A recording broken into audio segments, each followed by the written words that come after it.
What a perfect day to spend Father's Day at the ballpark, where all dads coming to the ballpark, thanks to the folks at Chevrolet, receive the Hawaiian shirt. It's a beauty of a giveaway. Happy Father's Day to all the dads out there on what we hope is a gorgeous day for baseball here at Citizens Bank Park as the Phils try to get a game against the Diamondbacks. It's Weekends with Schmidt, presented by Acme Markets. Well, we are certainly in the spirit of things. We've got our Hawaiian shirts on. We are ready to go and hoping for a Phils victory today. People ask all the time, well, what are the bright spots for the Philadelphia Phillies? Well, recently a bright spot has been Tommy Joseph and the fact that he has been able to extend this hitting streak. It sure is. Hitting streaks are good. I remember I had one time. And I know John had one a couple games longer. But, yeah, they're fun. And I like them because they make you concentrate on singles, using the whole field, and big things can happen. Here you see Tommy's highlights on the screen. Slices a double down the right field line. Watch how he uses the whole field here. Same thing. A lot of hits to right field, center field, left center. Boom, there's another one straight away. That's how hitting streaks are made. You hit the ball straight away. There you go. That's last night. Line drive to keep his hitting streak alive at 13. So Tommy's going in today with 13 games under his belt. And Tommy gets it. You know, a couple years ago, he was suffering from the concussion syndrome. He made some adjustments. Obviously position adjustments. Went to first base. He made a couple of adjustments in his stroke and went to the minor leagues and really had a couple of good years, good streaks in the minor leagues, and now he's back in the majors, looking like he's going to be here for a while. Well, the hope is that he can continue doing that, and the Phillies will be able to pick up a victory. It's going to be tough, though, again. I feel like we say that all the time. Today it's Robbie Ray, who's been really good for the Diamondbacks. Yeah, it seems like every game it's a tough matchup for these Phillies, for this Phillies offense, but Robbie Ray really is a tough chore to come across here for the Arizona Diamondbacks. The fastball lives at 95 to 97 miles an hour. He sustains it throughout the duration of his outing. He doesn't throw a changeup, but he uses his curveball as his off-speed pitch along with the slider. But you see what he's going to come after these Phillies hitters with. He's going to throw you gas. Down, up, in, out. You better be prepared to hit early in the count, because if you give a strikeout pitcher a chance to strike you out, he's going to. Well, the last 5 starts, a .24 ERA, that's pretty darn good. Well, it's about as good as you can get. I mean, 48 strikeouts, 2 in those 37 innings. Like I said, he goes deep into games. He throws that fastball pretty much the entire game. He'll throw in the other stuff just to mix it in, but you know, the Phillies hitters have to be ready for number 1. All right, we'll see if they can get to him this afternoon. It's the final game of this 3-game series against the Diamondbacks. It will be Robbie Ray making his 14th start. Ben Lively's been very good. 7 innings in his first 3 outings. Lineups and first pitch when we return. Phillies baseball is brought to you by Xfinity. Xfinity X1 will change the way you experience TV. By Toyota. Find your favorite model today. Toyota, let's go places. By Citizens Bank, official bank of the Phillies. Visit citizensbank.com. And by Independence Blue Cross. Live fearless. Learn more at ibx.com.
Well, we hope wherever you're enjoying Father's Day, you're having a special day. Ben Lively's hoping it's going to be a special day as he heads out to the mound today to pitch for the Phils here at Citizens Bank Park, getting a chance to meet one of the young ladies who's part of the starting 9.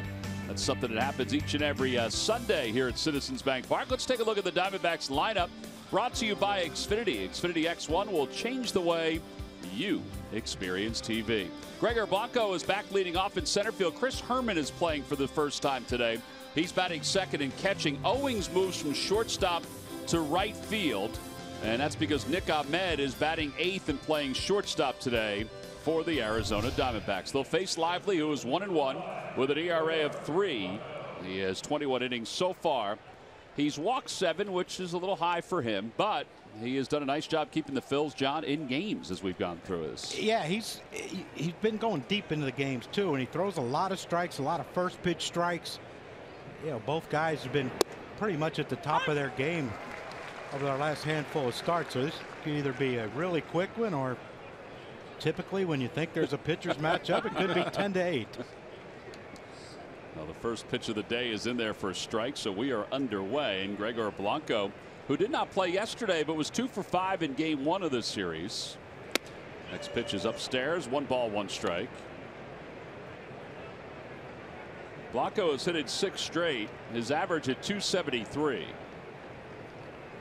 And he taps it foul. It's 1-2.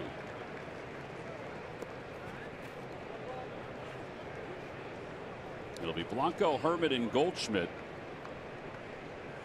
3, 4, 5, and 6 are the same for the Diamondbacks as the first 2 games. Outside 2-2.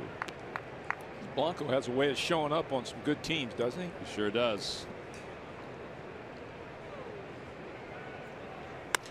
That one's flared out towards center. That's going to drop in for a base hit. And he is aboard. All right, it's time now for our Nissan keys to the game. So I understand you guys got some help with the keys today. Yes, we did. I got the tough one. Go ahead. You go first, John. Murphs, put the ball in play more is what Greg Murphy's son helped us with today. Too many strikeouts. Put the ball in play. Move runners. Little ball, small ball to try to score a run or 2. Yeah, Colin came up with the keys today for you guys. Yes, he did. And we did it for luck, really. I mean, we did it that might change our luck. Well, we needed it for help too. And he told me, tell him to hit more home runs. That's right. All right. That's easy to do. I think Come on, guys. A lot of hit people more agree home runs with that. If you hit 5 or 6 home runs, I bet we'll win. So put the ball in play, get a couple singles, and then hit a home run. Well, let's see if it pays dividends, and if it does, we'll bring Colin back each day. The runner goes, pitch is taken outside, no shot to get Blanco, and he has his 7th stolen base of the season. Wow, they must pick something up on Lively. You know they have the time, but wow, they must have gave something away. Blanco just took off, and yeah, I heard someone in the bench or Tommy one yelling, "Step off." Sometimes those pitchers get so honed in on what they're trying to do with the hitter, they don't hear nothing. So now runner in scoring position. We are 7 pitches into this ball game. The count is 1 ball and 1 strike to Chris Herman.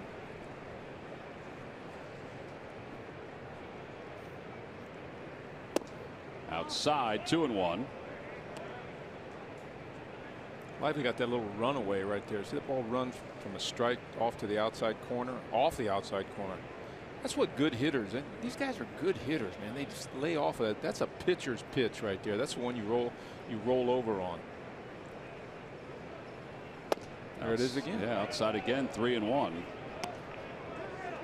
Well, when you throw as many fastballs as he does, you know, and it does run like that, I guess then it's mechanically trying to figure out how to get it to run in the strike zone instead of out of the zone like that. Because he throws majority fastballs and he throws a lot of strikes.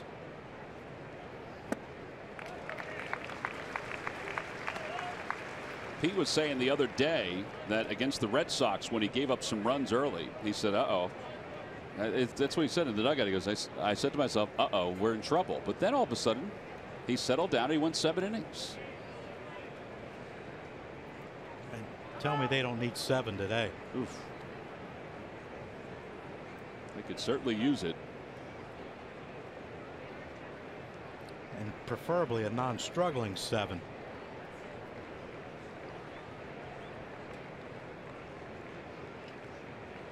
Swing and a miss.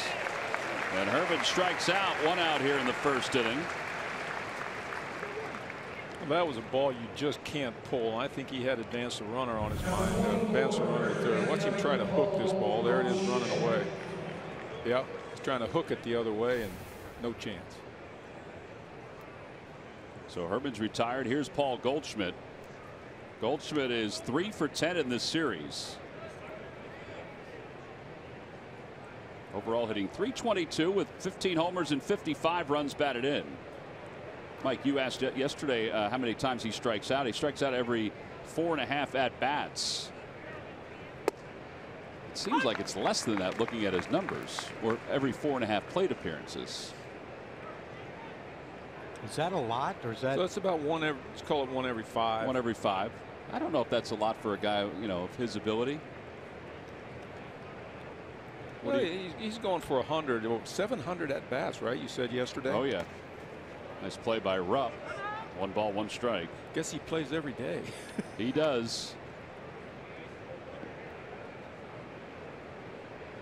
Probably doesn't have to look at the lineup card when he comes into work. Durable.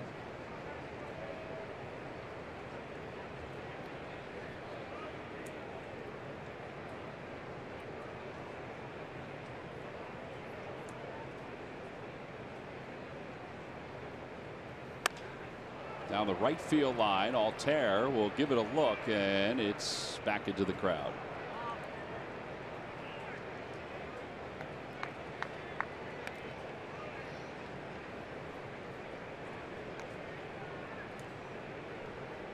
Aaron was going into that wall fairly hard to try to get that baseball.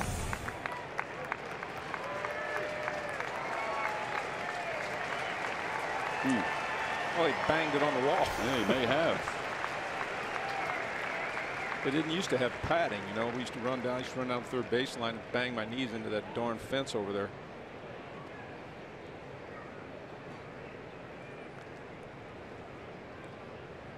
You were playing in Shea when Ron Jones hit the wall in Shea Stadium and blew out his knee, right? And then they put the padding on. Is that when they did it? Mm-hmm. That ball is a towering shot deep to left field. If it's fair, it's gone. It is gone. Towering 2-run home run for Goldschmidt, his 16th of the year. And the Diamondbacks are on top 2-0. The air was too heavy to move that baseball foul. Yes, towering. That was a major league pop-up. Sure was. You hit them that high, they won't turn that hard, will they? They're not going to hook when you hit them that high. Look at him. He's looking straight up in the air. Look at his head. He's looking straight up. Was that good? Was that a foul ball? No, it was a home run. Goldschmidt is one of those great hitters that has a slight uppercut. And one of the few in my mind. But man, he's a horse. Well, of the 68 games the Phillies have played this year, the opposition has scored at least a run in 41 of those 68 games. Early on, that was something the Phillies were doing a lot of. So 2-0, Diamondbacks on top, and Jake Lamb the hitter. The count is 0-2 to Lamb. Breaking ball.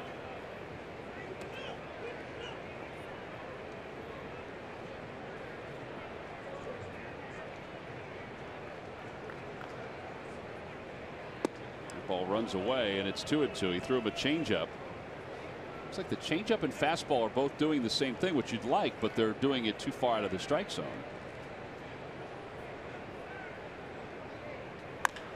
Bouncing ball to first. Tommy Joseph has it. And 3-1 on the putout.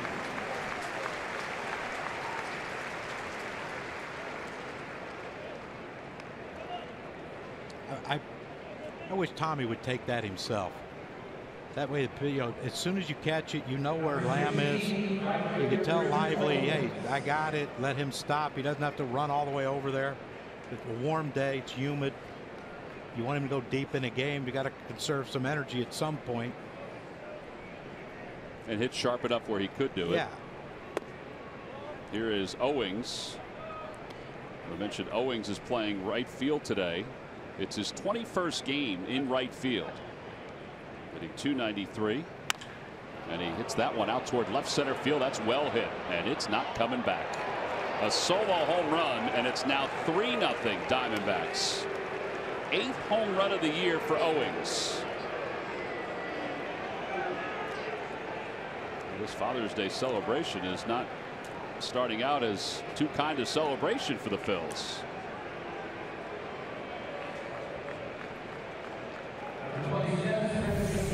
There you see it.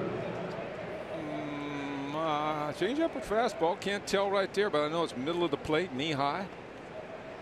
Hitters love that pitch in that location. He drives a line drive to left center, which clears the wall.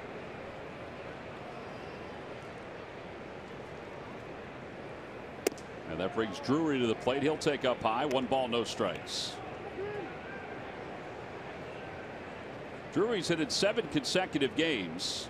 In fact, they got a handful of guys that have hit in consecutive games while they've won all these ball games. Goldschmidt 6 in a row, Owings 6 in a row, now 7 in a row for Drury.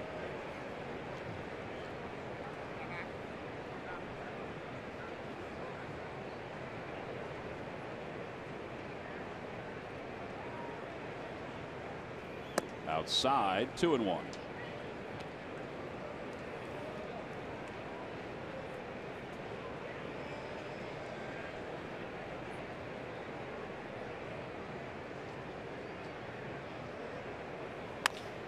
Ground ball through the hole on the left side. Boy, 4 hits already in this inning. 2 singles, 2 home runs. I hope I'd never have to say it again, but I still think hitters are too comfortable, especially righties.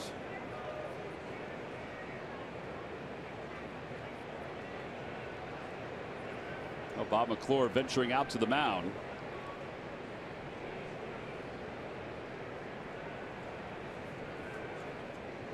Well, counting today's numbers, the run differential leaders in Major League Baseball, the Diamondbacks are closing on the Dodgers. You know, all those teams are top teams, top tier teams in their respective divisions. But the Yankees are taking some lumps out in Oakland, aren't they? It's not going well for them.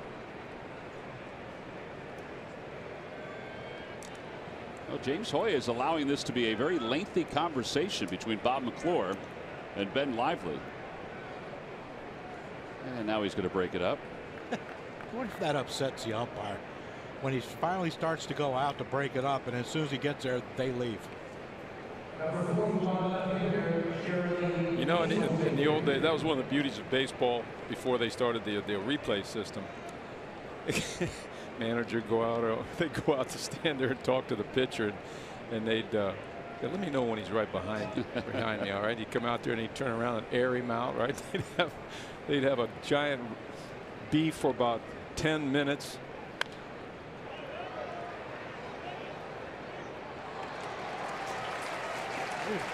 Great catch up and he. I don't know if that's the upper deck. Right, he's got the. How come people have shirts like we have on? That's the giveaway today. Huh? The heck of a that. Put it this way, that might be the best place someone wearing this shirt's going to have today. You could be right about that. Quick toss over to first. Thank the folks at Chevrolet for this great giveaway today that we wore in the Open. We were blasting blue today. Hope everyone's visited the sunscreen dispenser nearest their seat location. As I look out here, so many people sitting in the sun. Outside, 1 ball, 1 strike. I miss the arguments with managers and umpires. I would agree with that.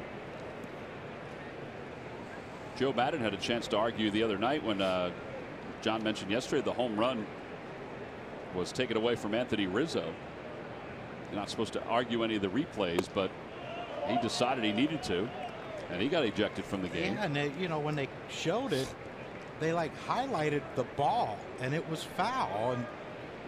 But I guess because Joe's in the first base dugout, it was hit down the first base line, he didn't have an angle. He just assumed, right, since Rizzo was complaining, that, you know, the heck with the replay. I don't care what the camera says. I'm trusting my player. Well, that's, wouldn't you call that your own version of the truth?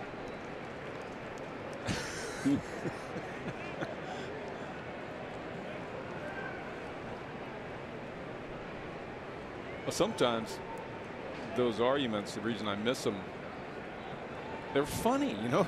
Yeah, some of the great moments in baseball over the years. I can think of Earl Weaver, Tommy Lasorda. How about Lou Piniella? Yeah, Lou Piniella was crazy. Tirade he put on the one time, throwing the bases around. Check swing. I had a manager that was pretty good at him. Boa? Yeah. It took that manager tirade argument with the umpires out of play in terms of changing the momentum of a game, getting thrown out. Fans used to love it. Remember how they used to love Charlie Manuel when after an argument? The only Charlie could walk like that when he's coming back to the dugout and the fans are screaming, you know, cheering for him. The ball is fouled away, and it remains 3-2. Wait a second. Another guy with the giveaway shirt on with a great grab. Well, and the guy that made the first catch went over and congratulated him. Oh. So far, there's been more excitement in the crowd than there has on the field. Well, this will be the 33rd pitch of this inning for Lively.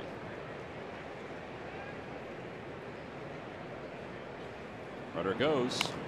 Pitch is hit out toward left field, not deep. Galvis says he has it, and he makes the catch, and the inning is over. 3-run score in the inning on 4 base hits. We'll move to the bottom of the first. 3-0 Diamondbacks on top of the Phils.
The Phillies trail at 3-0 as we go to the bottom half of the first inning.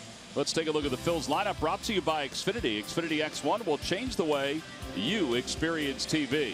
Odubel Herrera leads it off in center, then Howie Kendrick and Aaron Altair. The middle third is Tommy Joseph, Michael Franco, and Daniel Nava. The bottom third is Cameron Rupp, Freddie Galvis, and Ben Lively.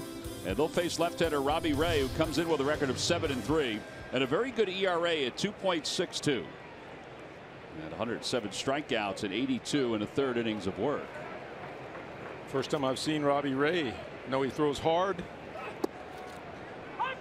He throws strikes. Be a tough day for Odubel in terms of competition with this lefty. I know he's had a few lately. See his numbers in road games is 0.64 ERA. His road ERA is the best in baseball. 0-2. Yeah, you know, though, Mike, you mentioned it yesterday, but you know, he thought it'd be a tough matchup with Chris Sale, and even though Odubel didn't get any hits, another, I would think, a tougher lefty to hit than Robbie Ray, just because of the angle he throws at, his height differential. And Odubel had some pretty good swings off of Sale. He got a little gift right there, which is good. He's got that Nolan Ryan Little grunt on the fastball too. If he grunts, it's a fastball.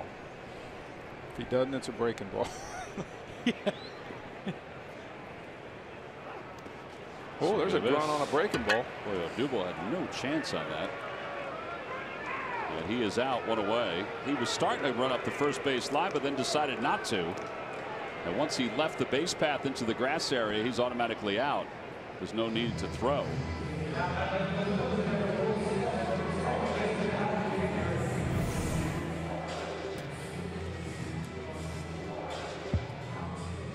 Boy, he missed that by a huge margin. Well, strikes and strikeouts, Murph, are part of the repertoire of Robbie Ray. Yeah, you talked about his scouting report, and that's exactly what it is. You look at Robbie Ray and you think to yourself, this guy is a strikeout pitcher. That's what he does. It's what he excels at. You just saw him get the strikeout against Odubel on the breaking ball, but he does it in all kinds of ways. Where does he stack up in the National League? Well, it's pretty impressive at the list. Second in the National League in terms of strikeout percentage. Take a look, 32% of the time he is striking out a hitter. You talked about his fastball, which sits in the mid to high 90s the entire time, and he'll use it high in the zone, low in the zone, wherever, but also that breaking ball. How about a whiff percentage of close to 50% when he throws his curveball or slider, getting guys to chase deep in count. So that's what he was able to get Odubel to do. Howie Kendrick heading back as well. This guy gets strikeouts and gets them in big bunches. Yeah, and the interesting thing is that he has changed the way he pitched last year to this year. He threw the curveball 5% of the time last year per game, and now he's throwing it in the low 20s. And we mentioned, or John mentioned during the open, doesn't really have a changeup anymore. He uses that curve, and he uses different speeds. Well, it's 109 strikeouts now. Now the first pitch to Aaron Altair is upstairs. 1 ball, no strikes. Altair 2 for 16 on this homestand. 1-1. I think I have a feeling he's going to challenge people. What gives you that idea? Struck out 2, and he's only throwing 1 breaking ball. 96 right at the knees.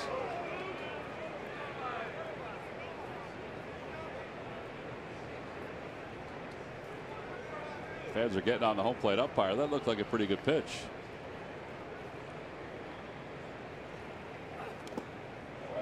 There's another breaking ball, and it's 2-2.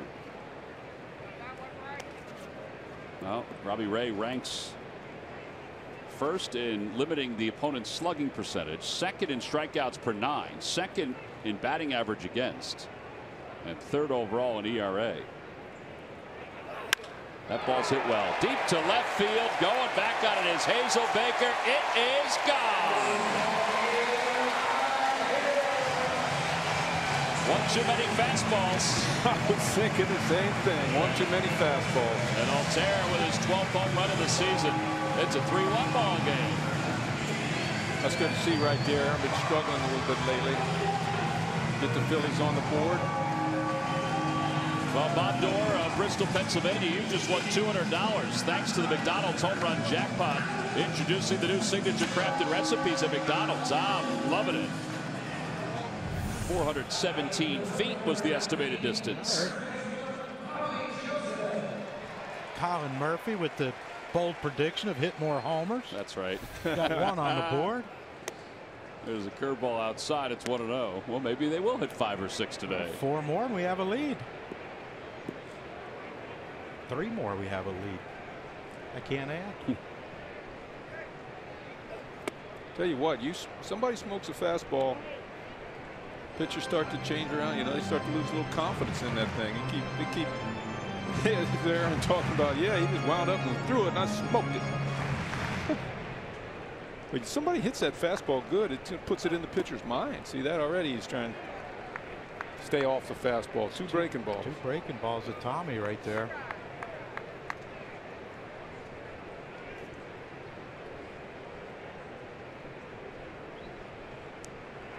Got to be fastball here, doesn't it? I hope. It is outside, 3-1.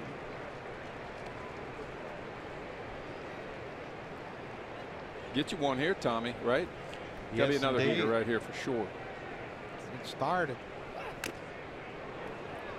One got a piece of Chris Herman, the catcher.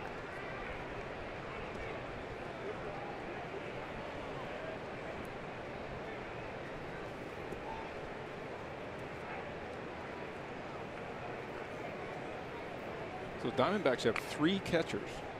Wow. Somebody has to play another position.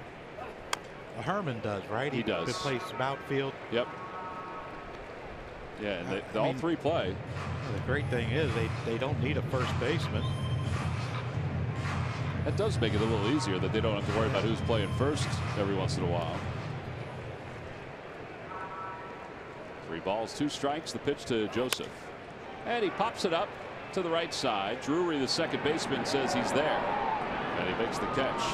But the Phillies get a run back on the solo home run by ARI AT. That's his 12th of the season. And this one went a long ways. We'll go to the second. It's 3-1. Diamondbacks on top.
When you combine your home and auto insurance, talk to an agent today or call 800-STATE-FARM. You could save hundreds when you combine home and auto. State Farm, here to help life go right. We begin the top of the second. A strike call to Nick Ahmed. Ahmed making his 36th start of the season, hitting .262. And he breaks his bat, hits one out towards second base. And that's going to drop basically in no man's land. I'll tell you what, I wouldn't take that. Yes, you would. It was so ugly, I would turn it down. Yeah, that ball really didn't carry all that well. That's the old 60-degree wedge, dropped right on the green and hit like landed in sand. We don't even need to dignify a replay. Oh, we are dignifying a replay of that. I think at this Look point, at that thing just sat right by the pin. Yeah, I think at that point, Howie Kendrick's thinking, I don't even think I'm going to have a play on this one. So a runner at first base. Here's Robbie Ray. He jabs at it. It's 0-1.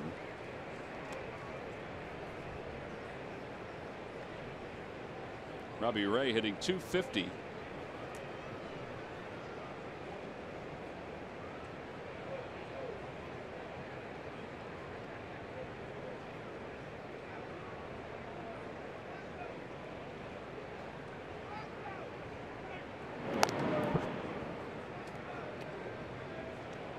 Robbie Ray must know how to handle the bat. He's not squaring around early. Yeah, he's 7 for 28 this year. Got a double. Scored a couple of runs. He is bunting. And he bunts it in the air foul. It's 0-2. I guess he's a better hitter than he is bunter. Because these attempts that he's had are not too sharp. Hey, nice grab. Took it right out of his hand.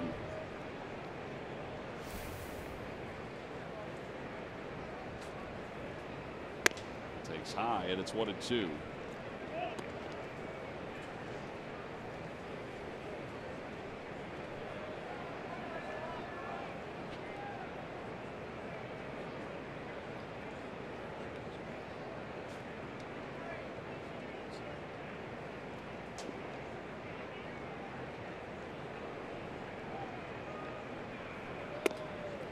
Two and two.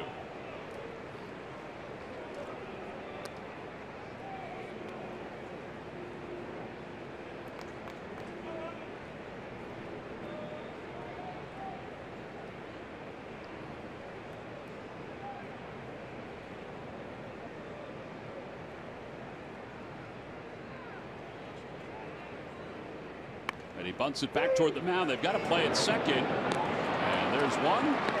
And not in time to first. Freddie hesitated just a little bit. 1-6 on the putout at second base. Freddie asked them to just take a look at it just to see. And Larry Bowa on the phone. Hey, that looked close at second, too. It did look close at second. Diamondbacks are on the phone in their dugout. The Phillies are on the phone in their dugout. This could be a double. Nice play by Lively. Slipped. Still was able to regain control of that throw. He's definitely out at second.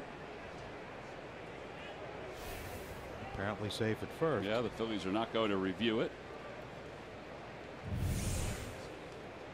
Hey, what, did you see Lively start to slip? That could have been disaster.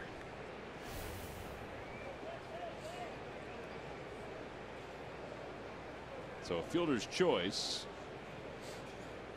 And now Gregor Blanco, who singled and scored his first time up on the home run by Goldschmidt. Swing and a miss and a breaking ball, and it's 0-1.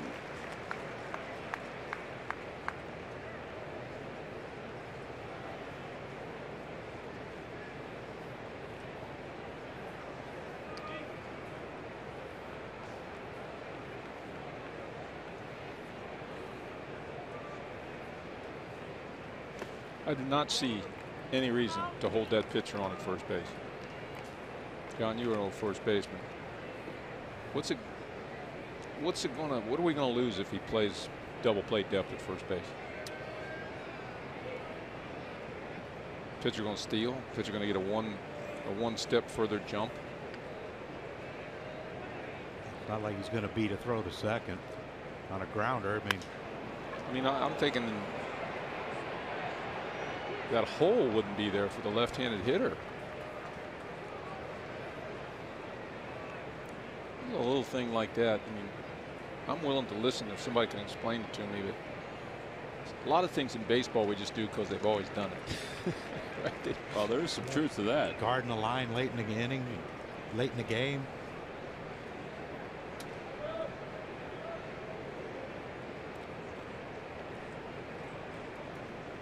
Well, unless Tommy hears from the dugout, you know, get the little finger circle there, play behind him, he's going to stay right there. I mean, you know, Tommy could look into the dugout and, you know, yell, "You want me to hold him on?" I tell you, personally, when you're on first base, I would rather have the first baseman holding me on because I knew where he was, as opposed to playing behind me, because you never know if he's going to sneak in. That's you. But this guy's a pitcher. No, I know, and that's what I mean, though. But if you play behind him, I mean, you see like the Cubs do it now, where Rizzo plays off of guys and fakes them back. And so what you're saying is you're less apt to get a good jump if you don't know where the first baseman is. I felt that way. So it's kind of supporting what I'm saying. That's what we're here for. just trying to get a clear view of this thing here. Check swing. Did he go? Yes, he did, says Paul Nutt. So that's out number 2. 2 strikeouts for Lively.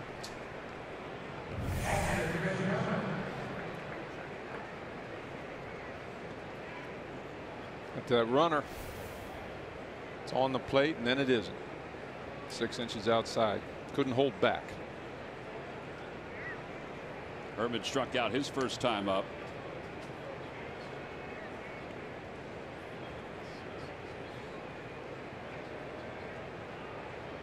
Breaking ball, and it's 0-1. I think he's using more breaking balls now since they hit the home runs. Say that's pretty smart. They seem to be a pretty good fastball hitting team, just by the ones that the fans were getting. Breaking ball down low, 1-1.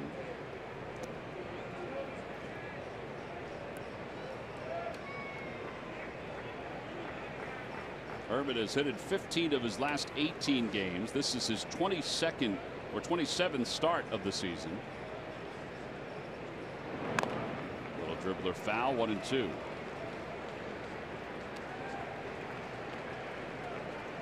This pitch will be Lively's 50th of the game. In the top of the second. It's a lot of pitches early in the game.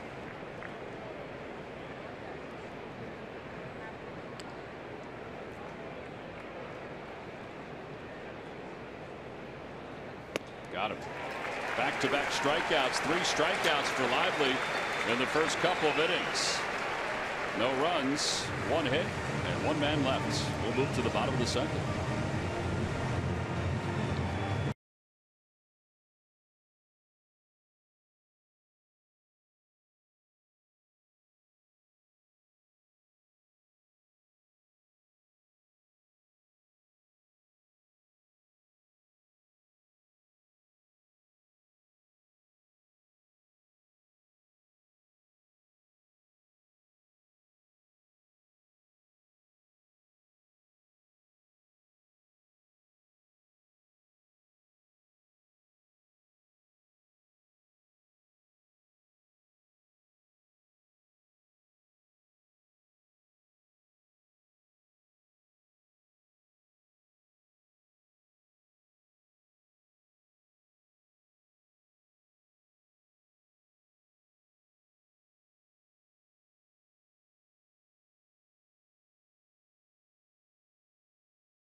Tuesday the 20th is a 7:05 first pitch. Wednesday the 21st is Star Wars night.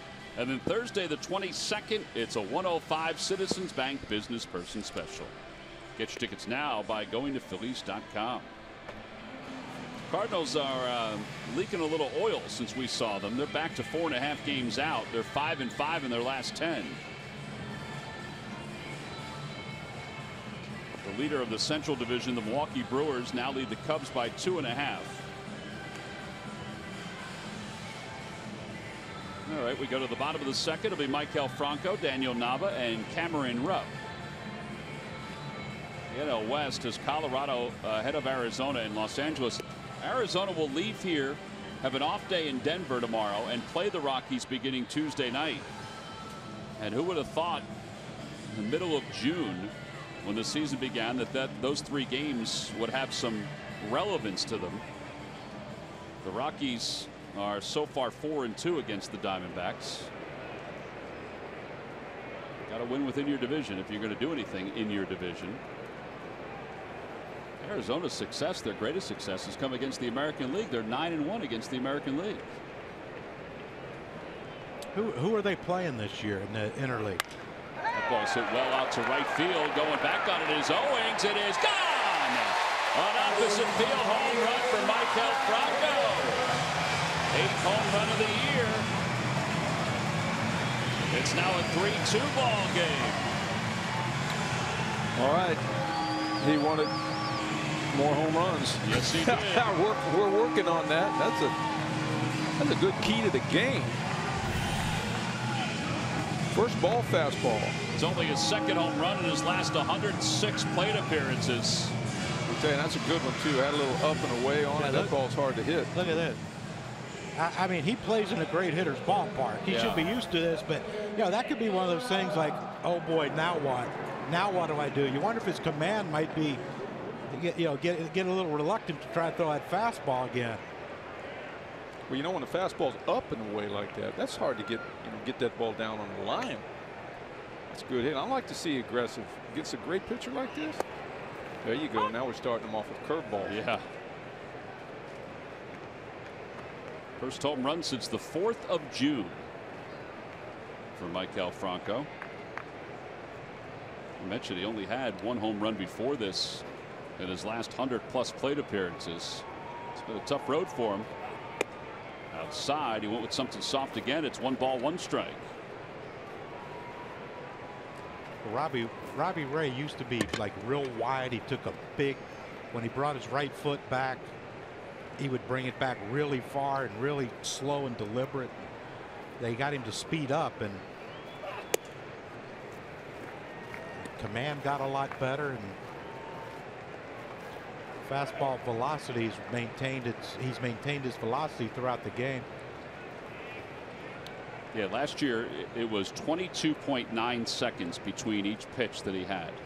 He's taken a second off that this year. As Navas serves one out towards center. Blanco going back. He's there. Boys, I think the ball's traveling a little bit here today. Yeah, well hit. Now, if you get a little air time on that, that would have been a home run as well. We look at the flags up there. They're just breezy straight out. Great hitter's day. Well, Phillies fans, you got a busy week ahead. No problem. Catch the game on, catch the game on the go. Download the NBC Sports app now and live stream every CSN game from the beach to your backyard.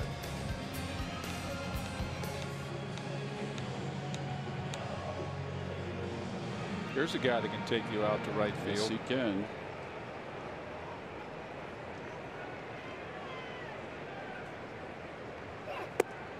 A fastball, and it's 0-1 to Cameron Rupp.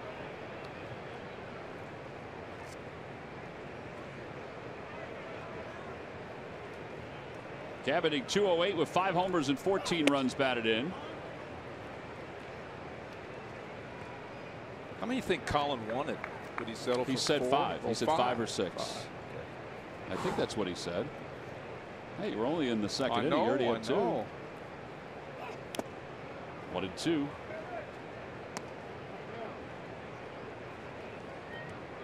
One an inning will do it. We mentioned he's won 5 straight games, Robbie Ray. Dating back to the 20th of May, his earned run average was 0.24. So he had only allowed 1 earned run during that time. He's allowed 2 here today. That was his changeup. He kind of slowed his body speed down right at the end. It was like a slow fastball. And a visit from the umpire, or from the coach, Butcher. Look what he spotted. Buddy's out there saying, now don't give up on your fastball.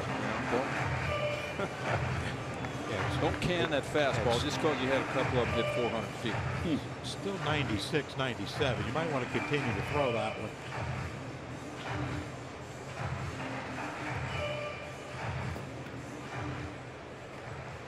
I used like after Franco hit the home run, that just his body language was, oh boy, I'm not a fan of this. And he's pitched here before. Last year he faced the Phillies twice in a week. Struck out 7 in both games. 1 out in Arizona, 1 here. 2 balls, 2 strikes to Cameron Rupp.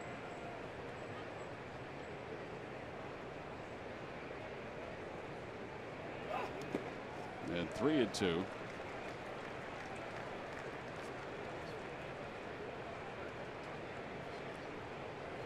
Maybe he's one of those that's when it's going good, it's going really good, and when it starts going bad, it can go really bad. I hope we're at that point where it's going to keep going bad. Well, that's the hope. We need something bad to happen to the other team.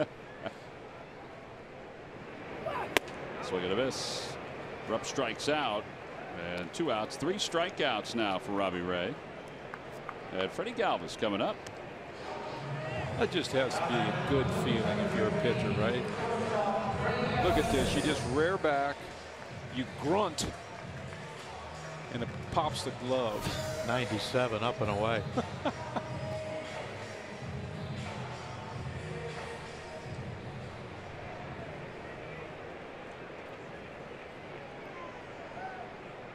Freddie's numbers against the left-handers at the bottom, 197. Starts him off with a pitch outside. Base hit yesterday off a lefty. So if you're Freddie, you think about it. I'm 1 for my last 1.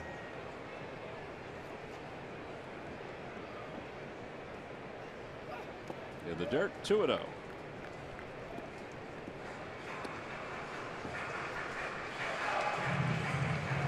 It's called pitching away from contact right there. Yeah, I mean, but yeah, you know, can you eliminate his off-speed pitches right now and just, you know, his breaking ball and just you can eliminate it now. Oh my gosh, he threw him a curveball. 2-0. Probably tells you a little Figure bit that one out. About his confidence in his fastball, and maybe he's thinking Lively's on deck. I could be extra careful with them, although we are only in the second. Yeah, but you get Freddie out, you're starting off next inning more than Absolutely. likely with an out.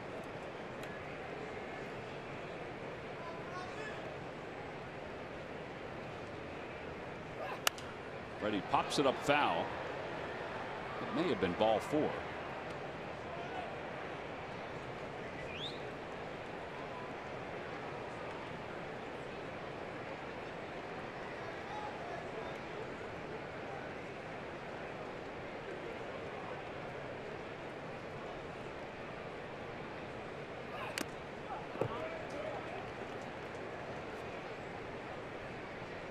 I feel like we're at a tennis match. Yeah, I think eventually he's going to have to throw a changeup at some point. You know, if your off-speed pitch is something that's breaking, it's you know, there's really no deception except the speed. Well, there is that changeup. It's cued up the first base line, and no chance for Herman to throw out Galvis because of the angle. Take that ball. Yeah, I wouldn't take that. Yeah. We've seen the two strangest singles in this game already that I've seen in a long time. Cue shot that's spinning into the fair territory. Catcher must have thought he was going to hit Freddie with the ball. Off the end of the bat. Look at that spinning back toward the grass. I'm waiting. You think he would have gone foul? Doesn't look like it, does it? Well, that's some good lawn maintenance right there by the grounds crew. Very even. Lively hitting .250. He is 1 for 4. And he takes a strike. It's 0-1.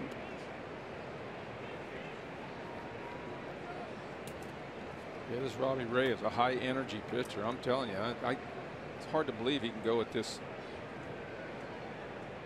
with this 95 to 98 grunting, taking up this much energy on every fastball he throws.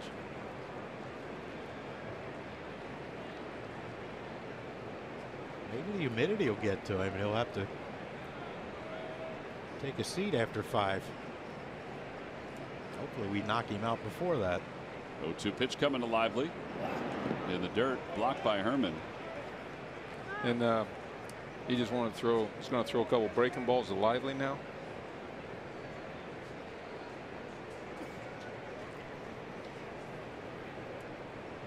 I mean, wouldn't you think that pitchers would understand how difficult it is to hit 97 if you locate it at all? But then when you're facing another pitcher, why would you waste something else?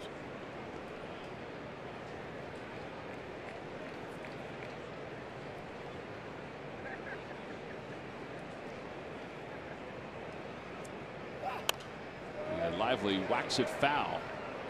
Maybe that's why. Maybe that's why.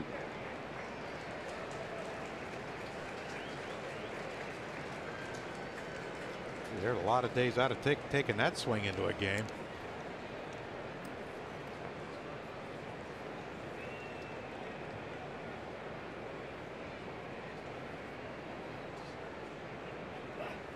We got him. Threw him something soft. 4 strikeouts for Robbie Ray. He's expended a few pitches, including one to Maikel Franco that went out of the yard. We'll go to the 3rd. It's a 1-run game.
With Leonard Velasquez. And the two of them are doing just that. They are enjoying a day at the ballpark. Happy Father's Day, Leonard. It is nice to see you. We get a chance to see you a couple of times a year. Let's talk about your son, Vince.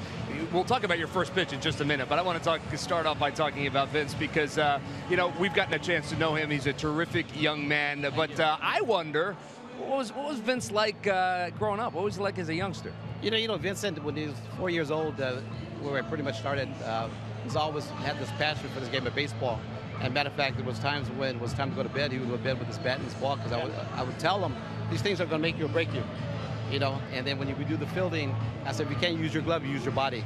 So and I knew early on that he had the athleticism and the potential to maybe make something out of this. But I knew for a fact that because you have potential does not mean it's automatic. We got to work it out. Right. And so we worked it out every day. Every day. And, you know, that hard work pays off for a young man like Vince. And, Vince, I guess I'll ask you then. No teddy bear? You slept with your bat and ball, huh?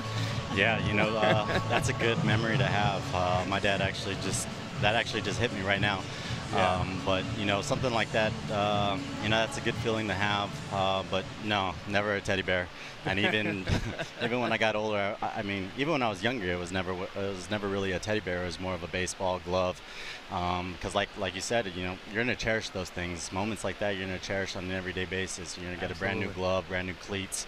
You know, that's every little kid's dream to have, or especially be in the position that I'm in. But it all starts when you're a little kid, and you got to cherish those things, because like my dad said, you know, they're going to make you or break you. Absolutely. You know, Vince used the word cherish, and I would imagine moments like this right now, and I could see it on your face, that you cherish moments like this. Your son is sitting in a big league dugout as a member of the Philadelphia Phillies, and you are just one proud papa right now. Yes, I am.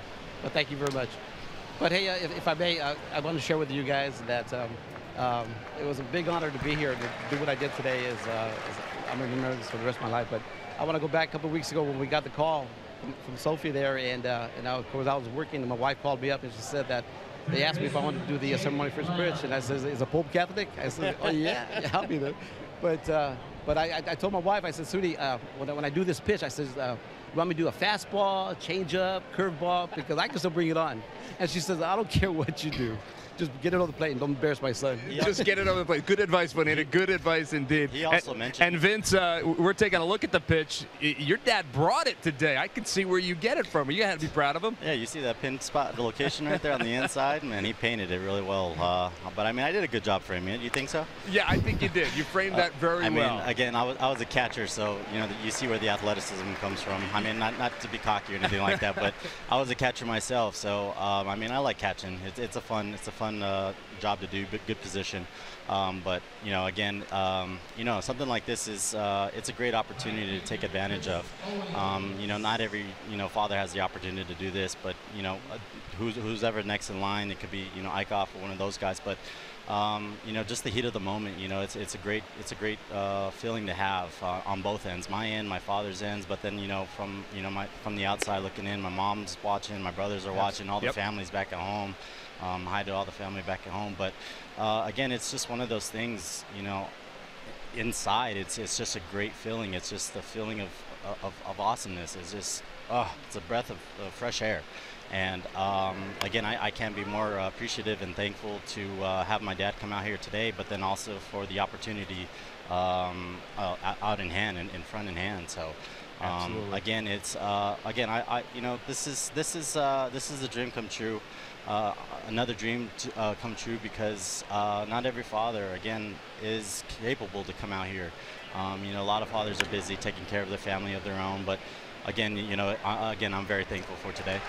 Well, we are very thankful, Vince, that you were able to be a part of this. Leonard, I know you have two other sons. Obviously, Vince just talked about it, and you have done a terrific job raising all of them. Welcome to Philadelphia. Enjoy your time here. Juanita, enjoy your time here, and happy Father's Day, too. If I may, I'd like to just thank all the fathers back home, and happy Father's Day here in Philadelphia, Pomona, California, and all the boys down in UPS in Ontario. We thank you very much. Guys, we'll send it back upstairs. All right, Murph, thank you. We appreciate that. Thanks to Leonard for coming out. A very emotional day, getting a chance to catch the first pitch from his son Vince.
By your Delaware Valley Honda dealers. Hurry to your local Del Val Honda dealer. Visit DelValHondaDealers.com. And by WB Mason. Who but WB Mason for fast, free delivery? Nobody does it better. Well, that little one is getting a chance to enjoy a Father's Day at the ballpark for probably the first time. It's pretty special. Odubel Herrera starts the third off as he punches a breaking ball into left field for a base hit. Well, it's interesting, guys. He does seem like he's throwing more of the soft stuff the way things are going in this game. Yeah, all's good until you hit that really good fastball. Now all of a sudden the game plan changes, and Robbie Ray right now has changed his game plan. And yeah, but how do you do that as a I was just going to say, first hitter of the inning? First pitch, curveball from a left-hander, starts behind your back, and you hit it the other way for a base hit. Smoke it the other way for a hit. Some guy named Gwynn used to be able to do that. On command. Howie Kendrick tries to bunt his way on. That's a pretty good adjustment there by Odubel. Wow.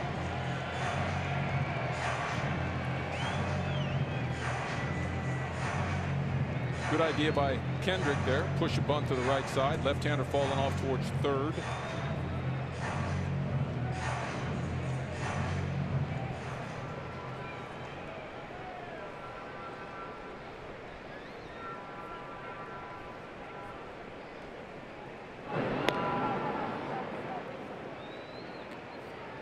Show as much of a move there. One of those left-handers will be real fancy with you and lift that leg up and kind of hold it. Not just straight throw over. There he goes. Pitch is pulled through the hole on the left side, that vacant hole, and it sends Odubel to third base. Well, that's nice to see. No, John, if that was just a straight steal, he went on Ray when he picked his right leg up and put his knee behind his left leg. Doesn't seem like they'd hit and run 0-1. Well, this is the 1500th hit in Howie Kendrick's career. But I like it. Vacated the hole at short. The aggressiveness. That's what you like. They're, you know, they've pretty much been dormant, their offense. It's nice to see, okay, you know what, if we get on, let's try to do something. Let's try to make something happen. Whether it's a hit and run or not, it still opens up a hole. Well, here's Alteri, homered his first time up. First pitch breaking ball. And a bouncer back toward the middle. That'll get the run home. Turns out to be a double play, but the Phils have tied it up at 3.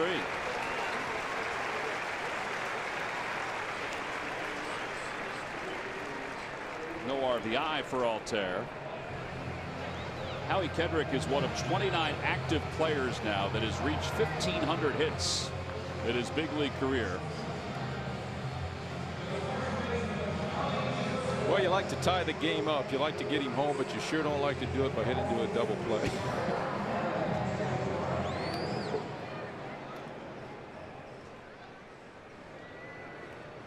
Phillies with single runs in each inning to start. And what did Colin say? Put the home runs. Put the ball in play more. They put the ball in play 3 times this inning. They got a run out of it. Man, we are just checking off the keys today. Tell you what, Murph's got to bring Colin. Don't have to go to school the rest of the year. Murph, you hear me? John, what did you say? Colin doesn't have to go to school the rest of the year. His keys to the game are coming to fruition. Believe me, he's already signed an agent in this half inning. We're going to call him Colin's Keys. That's right. Inside 3-0. Give him all the chicken fingers he wants. Tell you what, typical Murphy. What's the first thing after he gave us the keys? Am I getting paid for this? this? That's it. Hey, I've taught them well. They also got to meet Florida-Georgia line today. Yes, they did.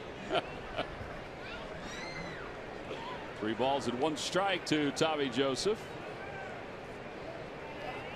Outside. Ball 4. So Tommy draws a walk. And that means Franco's going to come up for a second time after homering his last time up.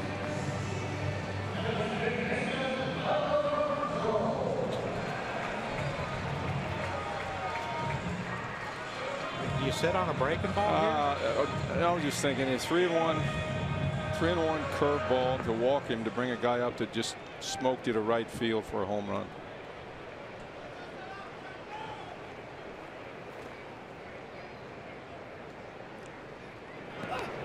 The dirt.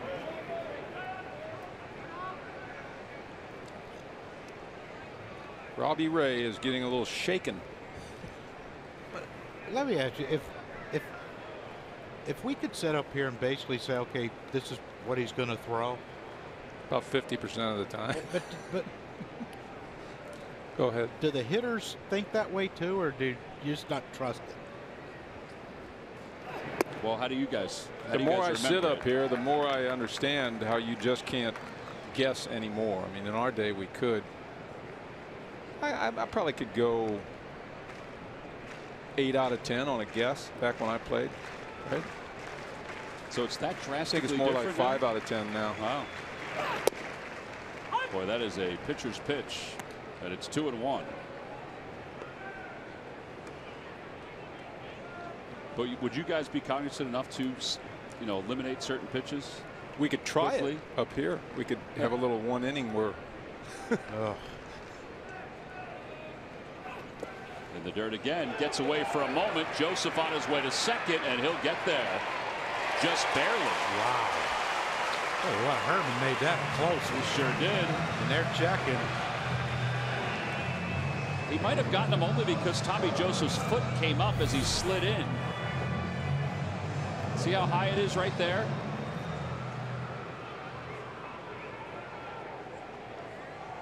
Boy, it's tough to tell whether the heel was on the bag or not.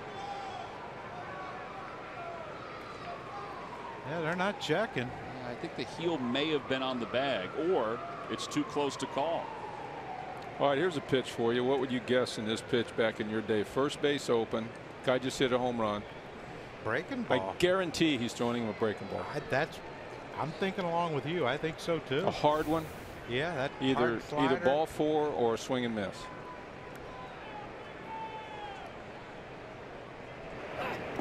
And ball 4 it is. It puts runners on first and second. Back-to-back walks.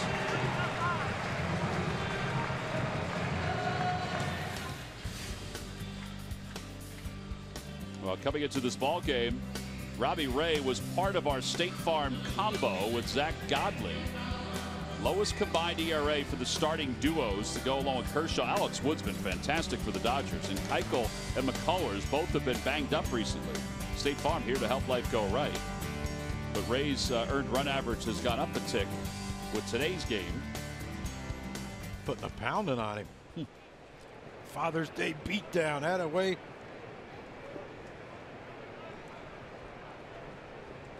Daniel Nava flied out his first time up, and it's 1 ball and no strikes.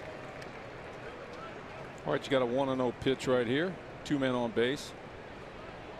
See if you can guess right now. The obvious guess is fastball, right?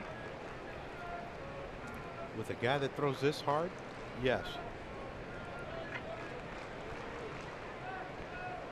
It's not to say we can lay off of a curveball, but got to throw that. 2-0.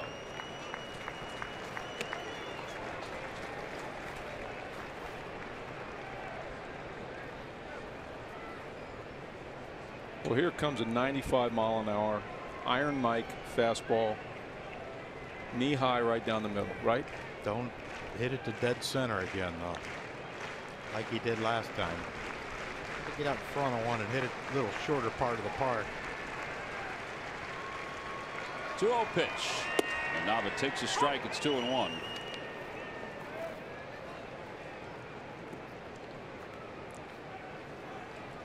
In our day, that ball would be somewhere foul back, swing and miss, hit Swung foul. at that.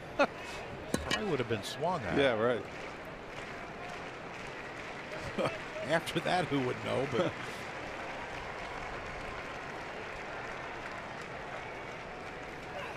outside corner, 2-2. Daniel Nava is not pleased with James Hoy on that call. no, but that's why when you get the advantages of getting 2-0, you're going to get a better pitch more than likely. Well, it is a way, but now it's anything can happen. You got exactly right.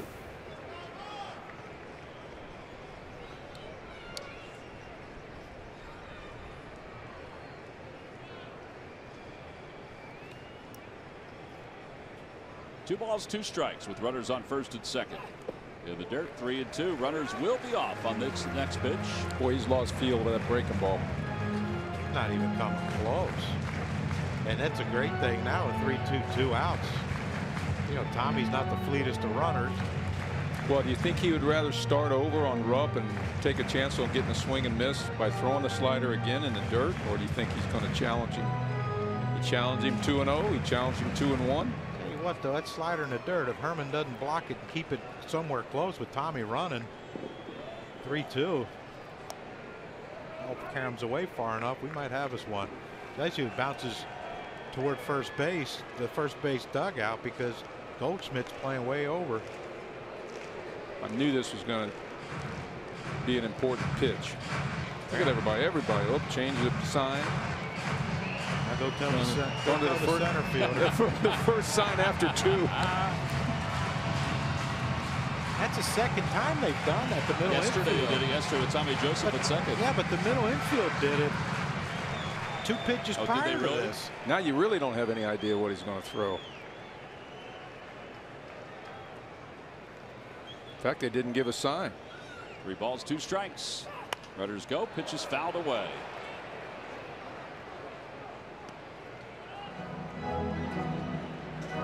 Tommy will go back to second base.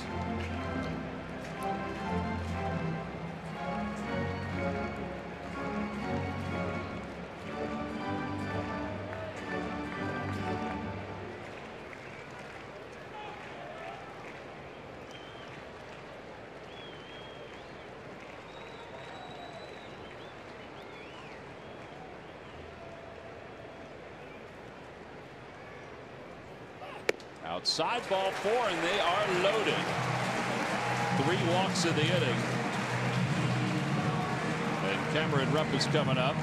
Decide which players you think are All-Star Game worthy by casting your ballot through the Esurance MLB All-Star Game ballot on your computer, tablet, or phone. Vote today, vote tomorrow. Vote at Phillies.com/vote. And be sure to catch all the excitement from Miami during the 88th MLB All-Star Game presented by MasterCard, July 11th. On Fox. Mike Butcher out for the second time today. Well, just by the numbers, this is not the same Robbie Ray as the Diamondbacks have seen in the last 5 games. He's won 5 straight since the 20th of May. His earned run average was 0.24. He does not have the same kind of command. I will tell you this. I think the Aaron Altair Think so? fastball home run changed everything about the way he came into what he thought, how he thought he was going to approach these Phillies hitters. Franco too. You know, they both hit fastballs. We had 5 base runners in this inning. We need 1 more to score a run or 2. Cameron struck out his first time up. In the dirt, 1 ball, no strikes. That curveball is not in the strike zone. Tell you what, anything other than a fastball it should be eliminated in this at bat for Cameron Rupp. If he can throw you a breaking ball for a strike, you tip your hat to him and move on. But I mean, those aren't even making it. This required 60 feet 6 inches. Nice little stroke. He went, look, Rupp. He's got the bat on the shoulder too. That's a. Yeah, he hit a home run Friday night. Friday night doing it that way.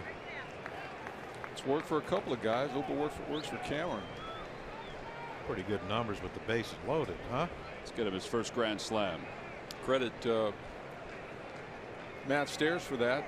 And I tell you what, it must, if you set the bat on your shoulder, like right now, there's Matt, it must relax you a little bit more. You know, you kind of stand in there more relaxed than you are if you're pumping the bat. I think that's what his key is to try to stay as relaxed as possible.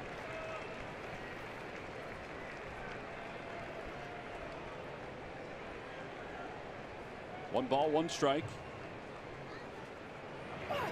Outside, 2-1. Yeah, if you put that, what is that called when they digital their faces, Tommy and Cameron, you couldn't tell which one's which. With their approach at the plate right now, and their setup. Yeah, it is very similar. Very similar. Outside corner, 2-2.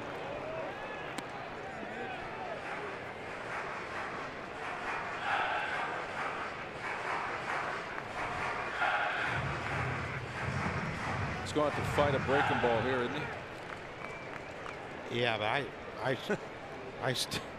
still say I don't think he can throw it for a strike. Of course, bases loaded and you're struggling. This would be the time he might break it out. Yeah, you're right. Also, pass ball comes into play. Got to put a little top hand on this thing. Got him. 96. And Cam strikes out for the second time. The Phillies leave him loaded. here in the third. They did tie it up, though, on the double play off the bat of ARI AT PHI. We'll move to the fourth, all even at 3.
Deliver unmatched quality in their jet intelligent toner cartridges. Print up to 1/3 more pages. Get yours from who but WB Mason today and experience the difference. Nobody beats WB on HP. Well, folks get a chance to enjoy Father's Day here at the ballpark. Happy Father's Day to all that are celebrating around the Delaware Valley and beyond. Hope it's a great day. The two teams are wearing the blue shaded uniforms again today. It is the second straight day as Ahmed takes a strike. Or excuse me, Drury takes a strike, and it's no balls and 2 strikes. Since 1996, Major League Baseball has had this program, Keep Dad in the Game. And it's to promote prostate cancer research, and the monies that have been raised through the Home Run Challenge, which ends today, and also at the auctioning of those uniforms, will go toward the Prostate Cancer Foundation. We have 2 broadcasters that have gone through that over the last year or so. Dave Sims, the television voice of the Mariners, and Jack Corrigan, who does the radio for the Colorado Rockies, have both gone through prostate cancer and have come out successful, as Drury has a leadoff double here in the 4th. Man, that was pretty special right there. Slider. That ball cut right across the plate, and he drove it off the wall in right center. I mean, that's as good a ball as I've seen hit to right by a right-hander in a long time. Breakable. Wow. I tell you, he hit it so hard, I thought Altherr was going to have a shot, but I think I could hit off that chain link and kicked away from him and kind of deadened it. Watch Aaron. He said, "Okay, I'm going to play it," but then it hit, deadened it, and kicked it while facing the wall, his left. And a base hit it to right field. Altherr will get to it quickly. The whole Drury at third as the throw comes in. So first and third with nobody out. And that will bring Nick Ahmed to the plate. And that's the bonus plan for Jeremy Hazelbaker. You know, trying to get him over. He gets the bonus with the base hit. Yeah, the pitch was right there. Boom. Pull it in the hole. This was his job. Advance the runner to third. A bonus if you get a hit. Squeeze here. We haven't seen it. I know a lot of I haven't seen a squeeze all year. A lot of managers like to do it after something happens, and you know, a double, next pitch single. Lively's probably thinking, all right, I got to try to get ahead here. Inside, 1 ball, no strikes. Maybe he was thinking that too, and he threw one at his chest. About time we see one in there.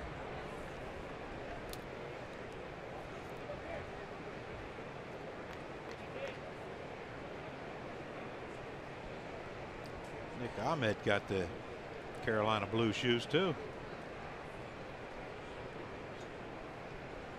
Quick toss over to first.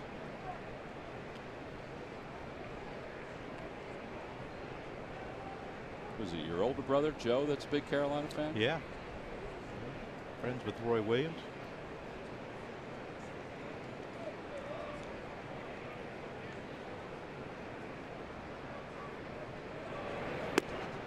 One ball, 1 strike. But you see what that first pitch did? Did you see Ahmed's approach to that? His first move was to step, instead of stepping toward the pitcher, he stepped more toward in between Franco and Freddie. Okay, he got me looking in now. He throws a fastball away. He had no chance of hitting.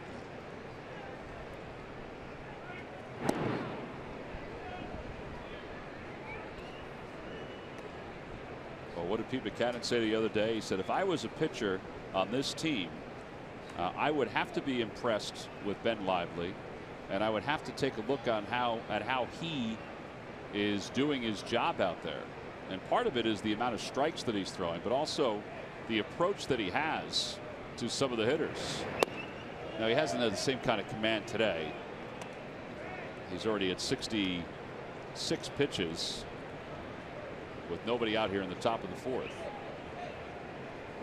But it's big praise, big time praise for Lively.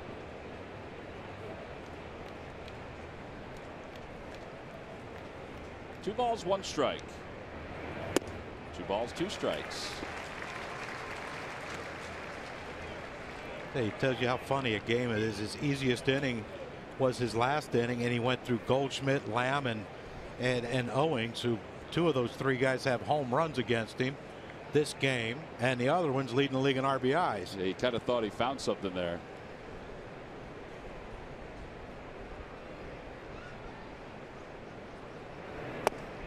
Well, he gets it out here, and now he's got the pitcher to deal with. So maybe he can see himself through this. 4 strikeouts for Lively. Good location with this pitch. Under the hands, off the plate. Hard pitch to take. It's too close to take. This is where you got to watch for that safety squeeze. John, they definitely have to be bunting.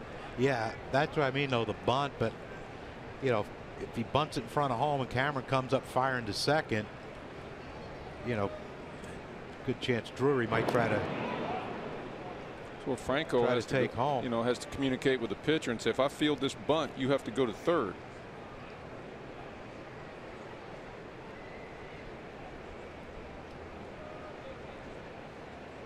I think he had an edge. Think he told him that? Maybe that's what. Maybe that's a sign.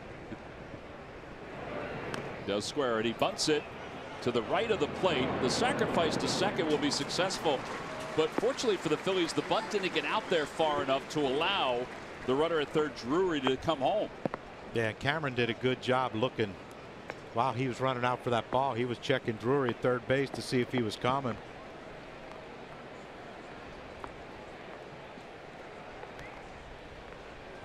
Well, sacrifice 2-4. There it is right here. Watch how Cameron pops out and he's checking. But look, he's checking runner right now, and Lively. Smart play too. He knew he wasn't getting to it. He's checking the runner on third, Drury, and going right to home plate just in case. They had all their bases covered right there. So runners on second and third and 2 outs. A little bit of a sun shower coming down right now. Folks are looking up thinking, man, the sun is shining brightly. We got some rain falling.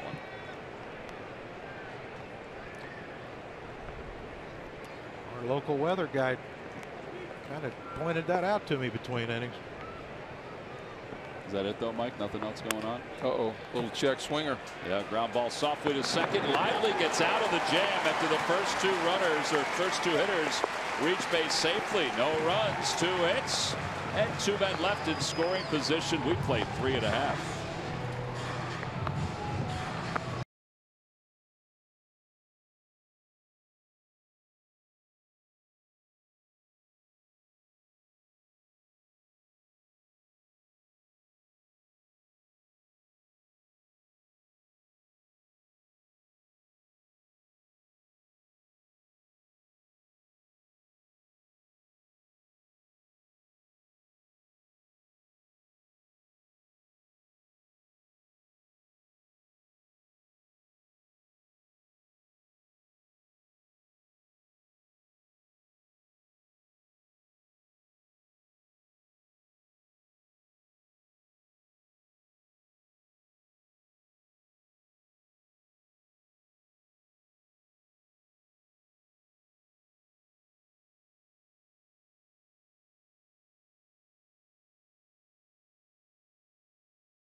Question. Log on to Phillies.com. Go to the fans section for all the information. Please submit your answer on the subject line. All right, guys, the question is, who are the only 3 pitchers in Diamondbacks history to make 35 starts in 1 season?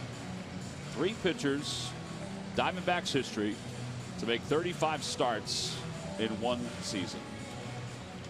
Answer will be revealed a little later on.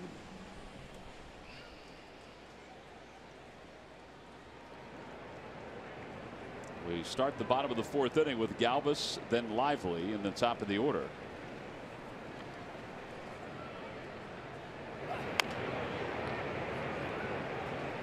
Little tapper foul, and it's 0-1.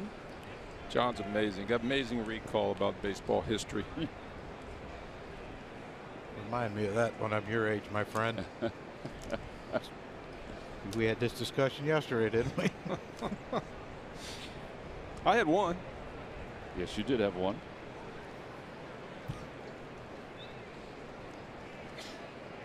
Surely should have thought of him.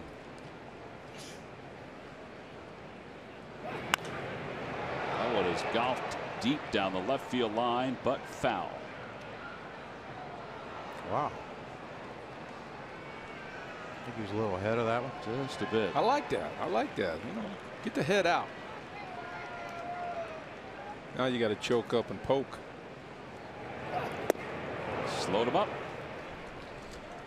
Is that the first break in, like the slow curveball that he's thrown for a strike? It might be since the 1st inning at least. Yeah. It's been a while.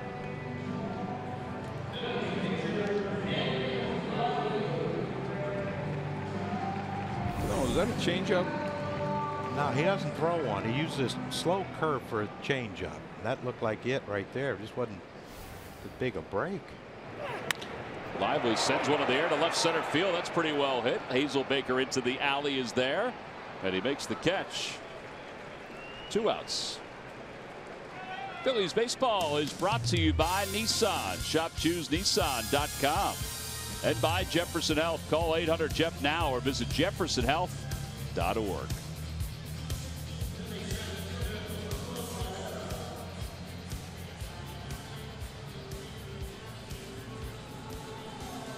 Well, 2 away, and here's Odubel Herrera.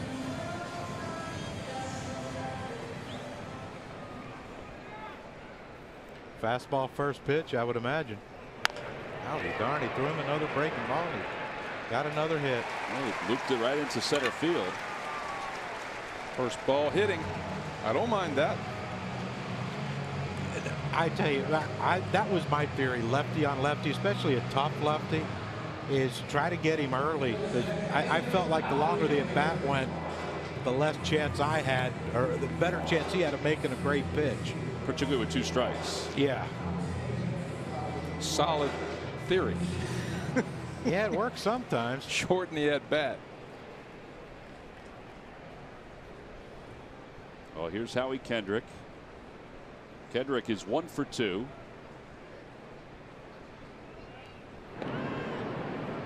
Maybe that's Odubel's theory. Sure, we think a lot alike when it comes to hitting. Yeah, you do. I mean, he's had success. Just been a struggle this year, but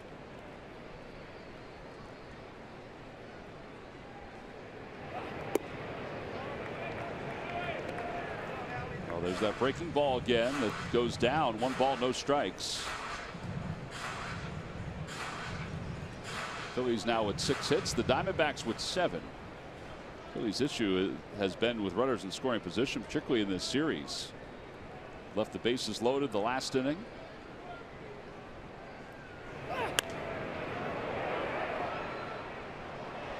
Well, I think we're going to see Odubel on the move here sometime in this at bat.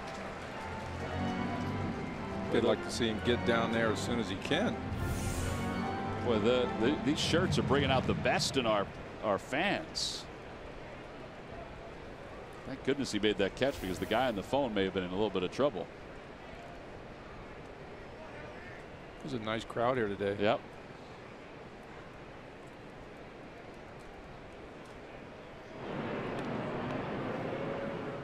I'm assuming that the step-off move's his best move, because that one wasn't. Nice, very nice crowd today. Great giveaway from the folks from Chevrolet. Shirts we're wearing. 1 ball, 1 strike to Howie Kendrick. Another toss over. I think they understand that Odubel probably will be on the move at some point. Might as well try to get in the scoring position. And if he gets thrown out, we got a good guy leading off the inning.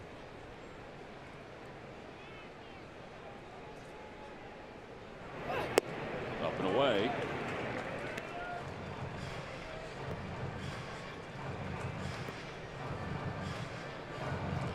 It looked like it might have taken a little starch out of his fastball. The 92, that one.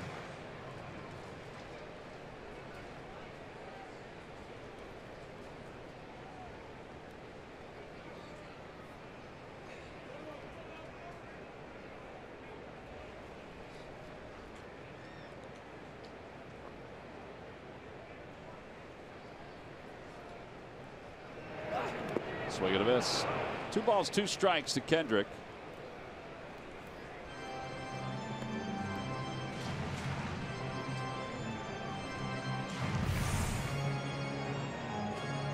Howie was looking for that number 1, wasn't he? I think he was. A little smirk after he. Sometimes you have to. You commit to the swing, it fools you.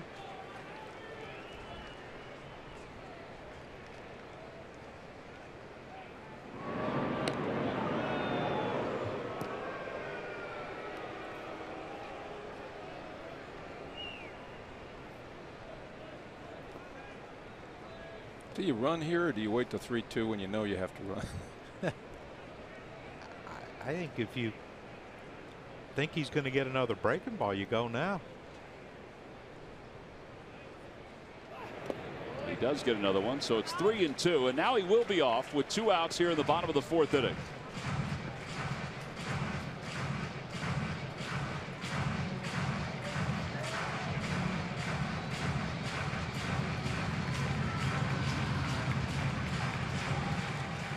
Nice little line drive into left center field will put us ahead. Yep.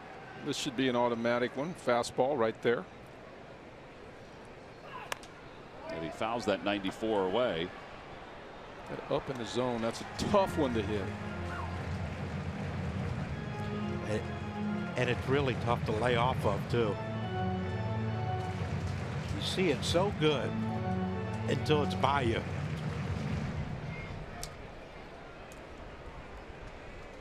Nolan got me a few times with that one.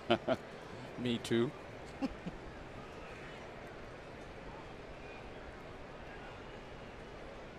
Odubel goes, and a swing and a miss. That almost looked like a cutter that he threw.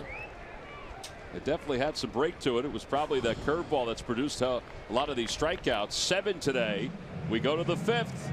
Be good to have that guy, huh?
On the Brewers, you want to get out here a little early because it's photo night. It all starts at 5:05.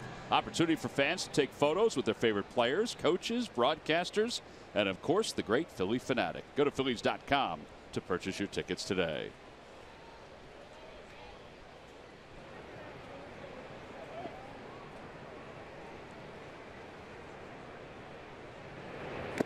Foul tip on the first pitch.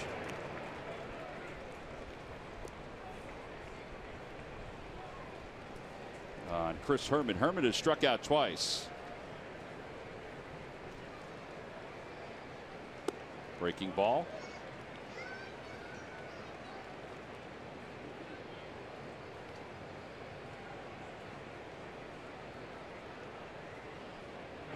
Another breaking ball. 1-2.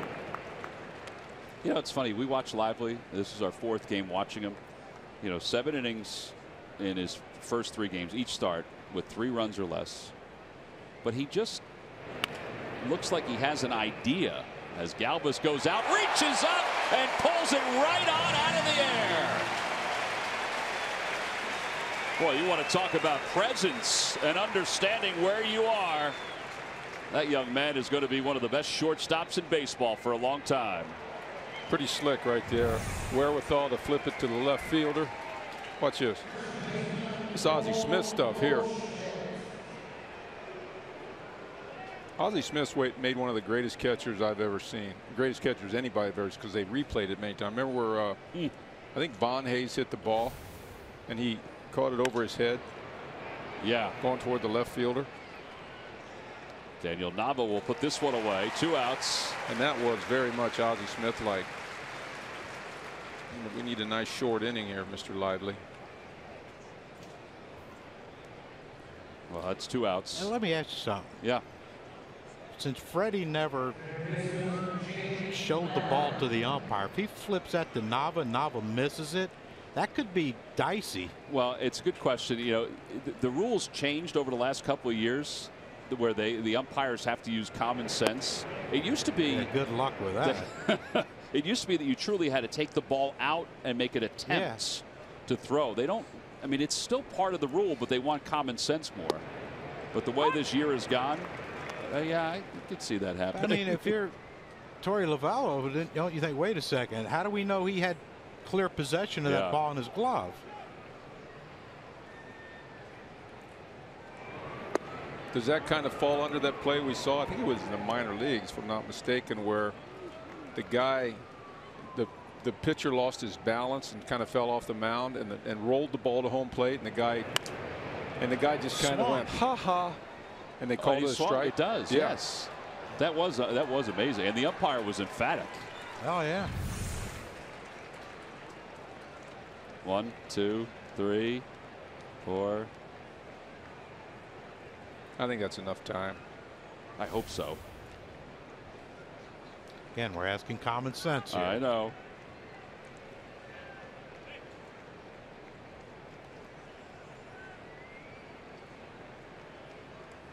Two balls and 2 strikes to Jake Lamb. Off the hands. That got in there. Yeah, it did. I remember I had an umpire tell me once I caught the 3rd out of an inning, and you sure it was the 3rd out? Yeah, and I was running off, and I just kind of flipped the ball to my glove toward the pitcher's mound. And at the next inning, I went out there, and he told me, he said, "Hey, you got to show us." I'm like, "Well, my gosh, I was almost in our dugout." Yeah. Yeah, that's why the common sense part of it has to come through. And again, we're asking a lot question. sometimes. But we've seen it with outfielders. They'll catch the ball, they'll take a couple steps, it'll come out of their glove, and that's what sort of was the genesis of sort of making it more common sense, because it would come out of their glove before they would grab it.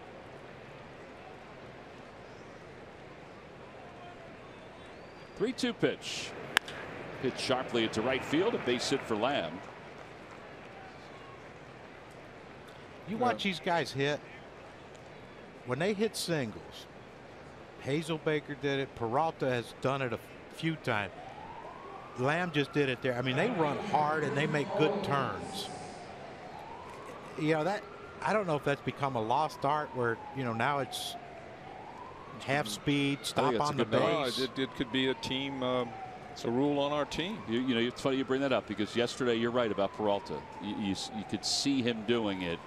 If you bobble this, I'm on second. That's exactly right. Remember when I managed in the minor leagues, a big thing in the organization was, I don't know whether it was 4-2 or 4-point, I can't remember, but every hitter was timed on a ground ball, fly ball, whatever, and if you didn't make a certain time going to first base, the team had to run afterwards. So you can see they're all sprinting down, right? Every time they hit a ball, they went 100% to first base. You did that? No, well, yeah, we had a rule, and you only enforce, put that rule in play whenever it looked like a couple of guys were dogging it, after they hit the ball. You're a tough manager. You want to get people to do the Pete Rose thing? Put a stopwatch on them. Now these are minor league players, Influential. 1 ball, 1 strike to Owings. And those rules are set by the minor league director or somebody in player development, not by me or not by a manager. But John's point's well taken. It stands out, doesn't it, John? It does. Where it used to be kind of the norm, now it's, wow, look at how he's really hustling. It's like pop up in the infield and don't be on second base if he drops it. How's that look? Not good.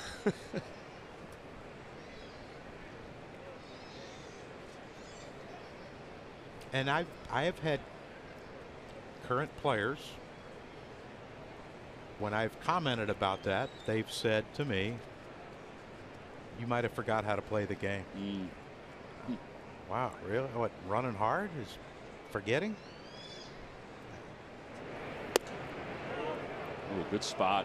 Just missed a little outside. 3-1. How about Chase Utley? The way he played the game really stands out. And that's the thing. Everyone says, "Oh, he's breaking down." But I remember a story about Larry Bird diving on the ground, and Artis Gilmore told him, he said, "Hey, you keep playing like that, you're not going to be long." And Larry Bird basically said, "Well, that's the only way I know how to play. That's why we win championships and you don't."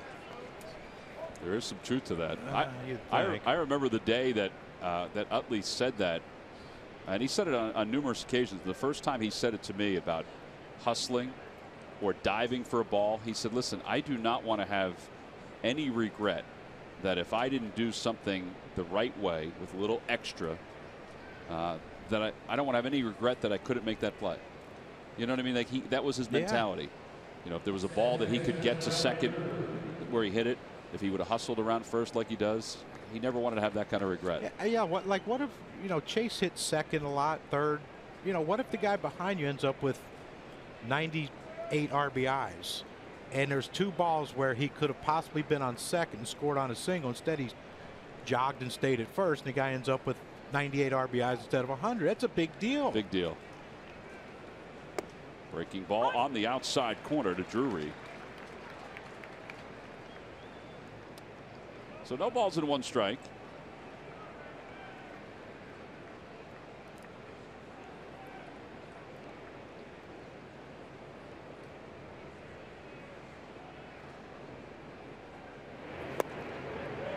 Well, this started as a quick inning. Yeah, it did. And that Lamb at bat turned it around. Put him in the 90s. He was at under 80 pitches at that 79, I think he was. But isn't that the beauty of this game?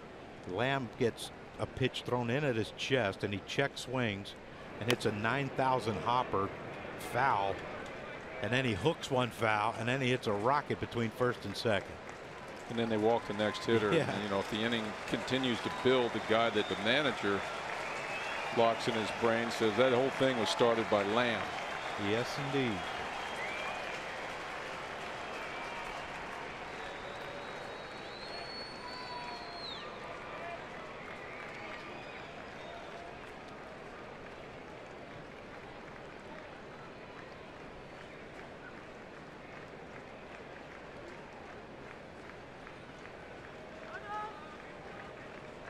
Well, 1 ball, 2 strikes. Needs to make another pitch here to get himself out of this 5th inning with runners on first and second. A 3-3 game.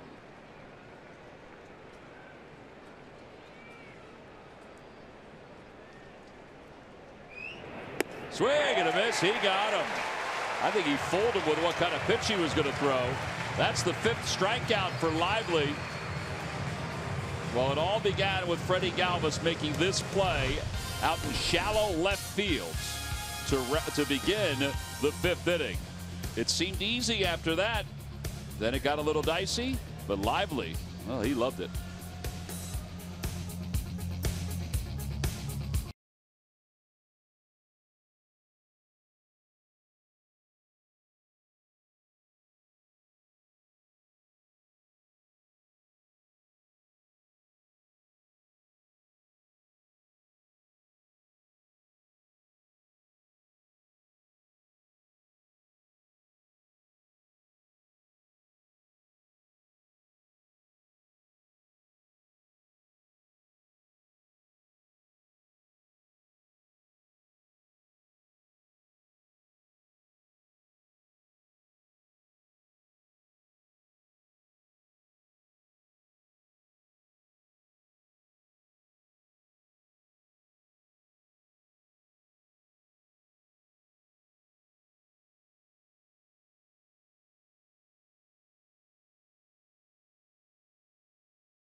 Minor league report, and we take a look at what the teams down on the farm have been doing. Well, yesterday, Thomas Eshelman, 7 innings, 2 earned runs. He's 5-1 now with a 1.68 earned run average. His pitch count was so low, but he was still lifted from that game. Reading defeated Binghamton 7-4. Scott Kingery had 2 doubles, and Lakewood defeated Hickory 2-1. Archimedes Gamboa, a walk-off RBI single. Kingery struggling, huh? Just doesn't seem like he's going to get the hang of that double-A pitching. Like a bad day, it seems like he's 2 for 5. And you know, he's obviously getting a lot of attention as Altair hits one skyward out to shallow left field. Hazelbaker calls off Ahmed. That was a big league pop up right Sure there. was. I'm sitting there counting. Is the thing ever going to come down? He hangs up about 5 or 6 seconds. Chalk One that away. up to a just miss. And by the way, today Lehigh Valley is leading Syracuse 4-2 in the 7th. Dylan Cousins has taken over the league lead in home runs now. He has 16. He got out to a really slow start, He too. did. He has 16. Hoskins has 15. So they're going to have that battle again that they had last year. And, you know, sometimes you have to trust what's on the back of the baseball card, don't you? I would think it takes some years, though, to Well, get to that but no, point, but right? I mean, he's been pretty consistent power-wise, and you knew it was going to come. Swing and a miss, 1-1. But did you guys believe that when you were players, that what you had on the back of your baseball card after a few years would be where you would be at the end of the season? Yeah. You had to. Sometimes you had to convince yourself of that. That's right. That way, Tommy. And a base hit it to center field, and that extends Tommy's hitting streak to 14 consecutive games. I think that's all part of growing. Good for Tommy there, extend the hitting streak, ground ball up the middle. Like I said, you know, when you're in one of those hitting streak things, you're just kind of looking to get a hit. You're not looking to hit home runs or anything like that. If they come, you stay small, stay up the middle. That's 14. I think part of the guys on our team right now don't have very long stats on the back of their baseball card. You know, they're really not sure about themselves. They don't know themselves that well. So you put a couple years up of real quality numbers, you're more patient about the year as it goes along. You don't get worried as much. You know what's on the back of your baseball card, and you know it'll be there again. What was on the front of my baseball card is what I was worried about. No balls and 1 strike to Franco. Swing and a miss, 0-2. Well, he's going to that flop curve now, isn't he? Think he changed anything with that curve, because it does look slower, loopier. Yeah, he's not. He learned how to throw at 60 feet instead of 55. Going back to it, isn't he? How about catching the day he pitches? You figure you got to get what, 25 57 footers on your chest and your groin area. He going in there and telling Butcher and Torey Lovello, you know, let's stop him at like close to 100. Let's not push him to 120. I might. He's going to have so many black and blue marks on the inside of his legs at the end of the game. 1 ball, 2 strikes to Franco.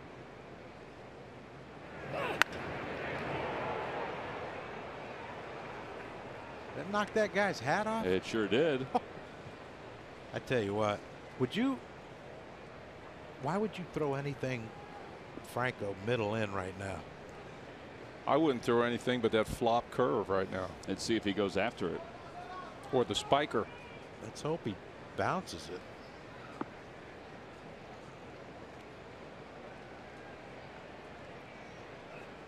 Well, he does, and it's 2-2.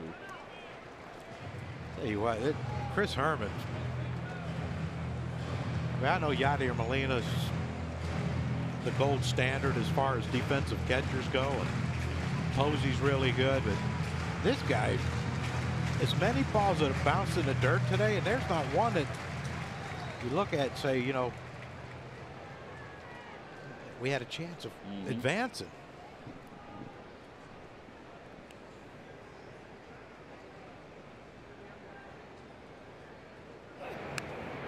That was a hanger, and he fouled it back. It remains 2-2.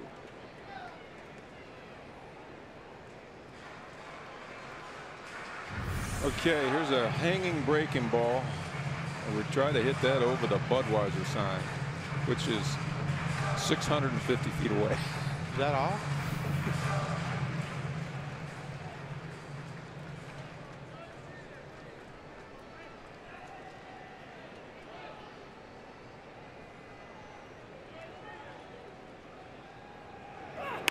Ground ball softly left side. And Ahmed goes to second for 1 and over to first. They're able to turn a double play. A 6-4-3 double play. The Phillies are going to take a peek at it. Diamondbacks are holding for a moment. I can't believe it was even that close, as soft as that ball was hit. He must have followed through on the swing. He got jammed on the ground ball to third. He must have followed through and had his weight take him away from first base. Well, they are not going to review this one, as Franco is out at first, and he was indeed out. 6-4-3 double play. Take another peek at it. We'll go to the 6th inning here in Philadelphia, and we are tied up at 3.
The week is coming off the best start of his rookie campaign.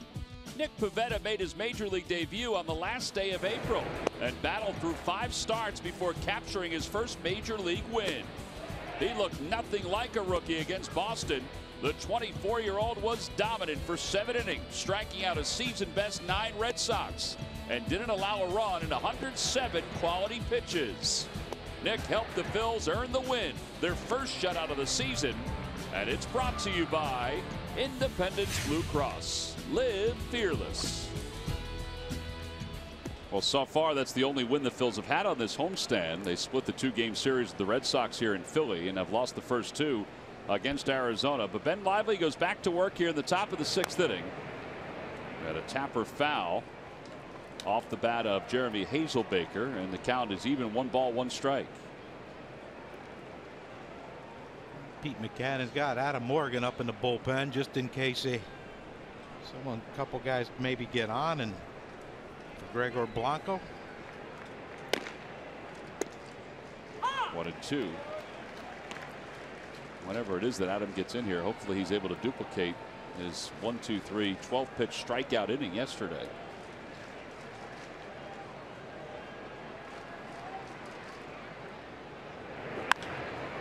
Fly ball, shallow left center field. Odubel Herrera is over, shading his eyes for the sun, puts it away. 1 out. Nick Ahmed's coming up. It's time for our timeless moment. Here's Greg Murphy. All right, thank you very much, Tom. Brought to you by Coors Banquet. June 18th, 1948. After a 9-1 record with the Wilmington Blue Rocks, right-handed pitcher Robin Roberts makes his major league debut in a 2-0 loss to Pittsburgh at Shibe Park. Roberts would go on to pitch 14 seasons for the Phils. He had a record of .234 and .199 in his career, and get this, guys, 272 complete games for Robin Roberts. One of the all-timers. That is your Coors Banquet timeless moment. It is incredible to see some of those numbers. 272 complete games. Did they have a pitch count back then? I don't think they did. Well, they didn't have 4 days off either in between starts. What, 4-man rotations, most of them, right? Sometimes they did. No balls and 1 strike. No balls and 2 strikes. I think they just, the manager sat on one end of the dugout and the starting pitcher was on the other end, and they didn't look at each other. They just kept going back out there. It is incredible. Jammed him over to third. Franco bare hands and throws in time. Excellent play by Maikel Franco. Michael's good at that play. He's very confident on the bare hand play at third base. Kind of an in between hop. There you see it. You got to watch that ball into your glove, and he's really good. Good arm from down below like that. It's kind of a natural release for him, and that is your precision, GMC precision play of the game. I'll take one more look. There you go, a little stutter step to time it up. That's a fun play for a third baseman. If you miss the ball, it's a base hit. And yours were a little higher. Yours bounced a little bit more. Yeah, well, yeah, that's right, on the turf.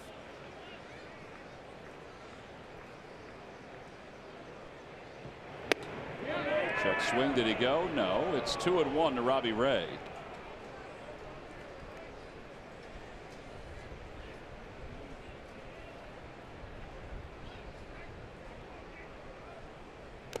Two and two. 241 batting average, 241 on base. He doesn't walk much. No, he's got a 0%. His walk percentage is 0.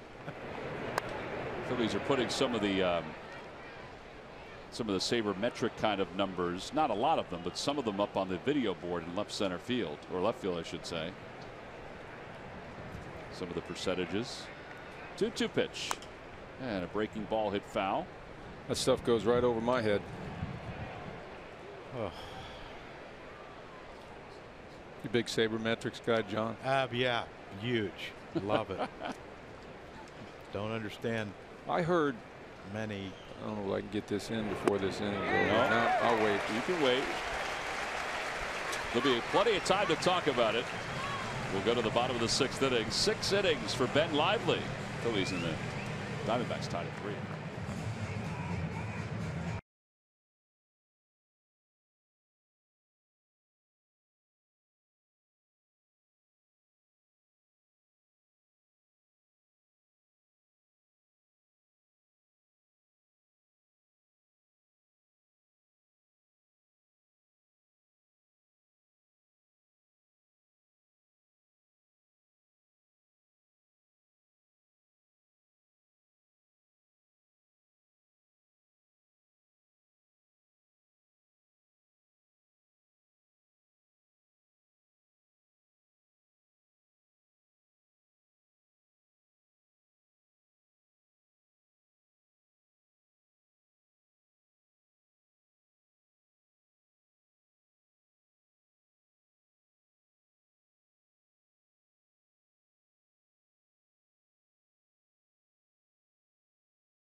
You by Toyota. Find your favorite model today. Toyota, let's go places.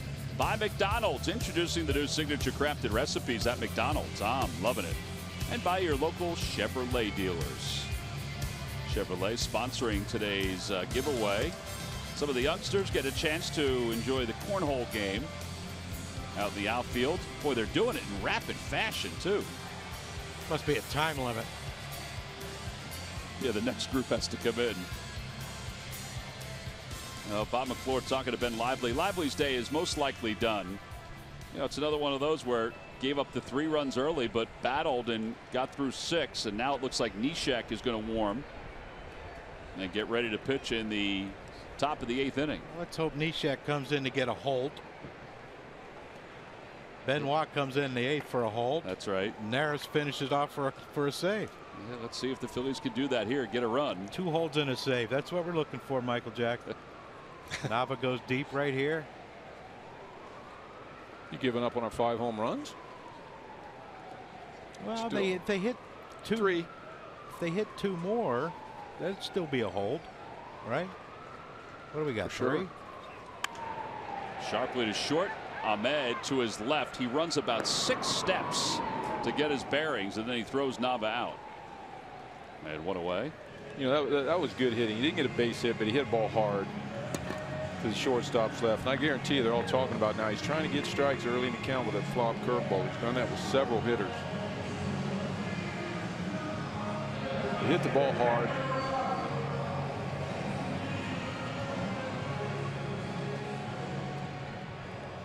And that's the look you get when you hit the ball hard, but it's an out.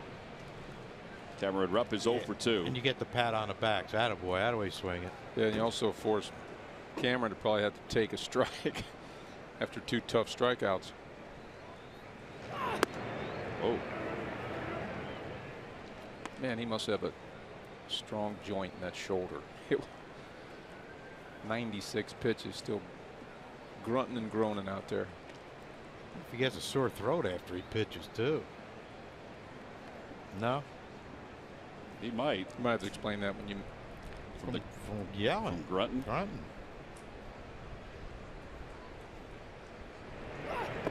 In the dirt, and it's 2-0.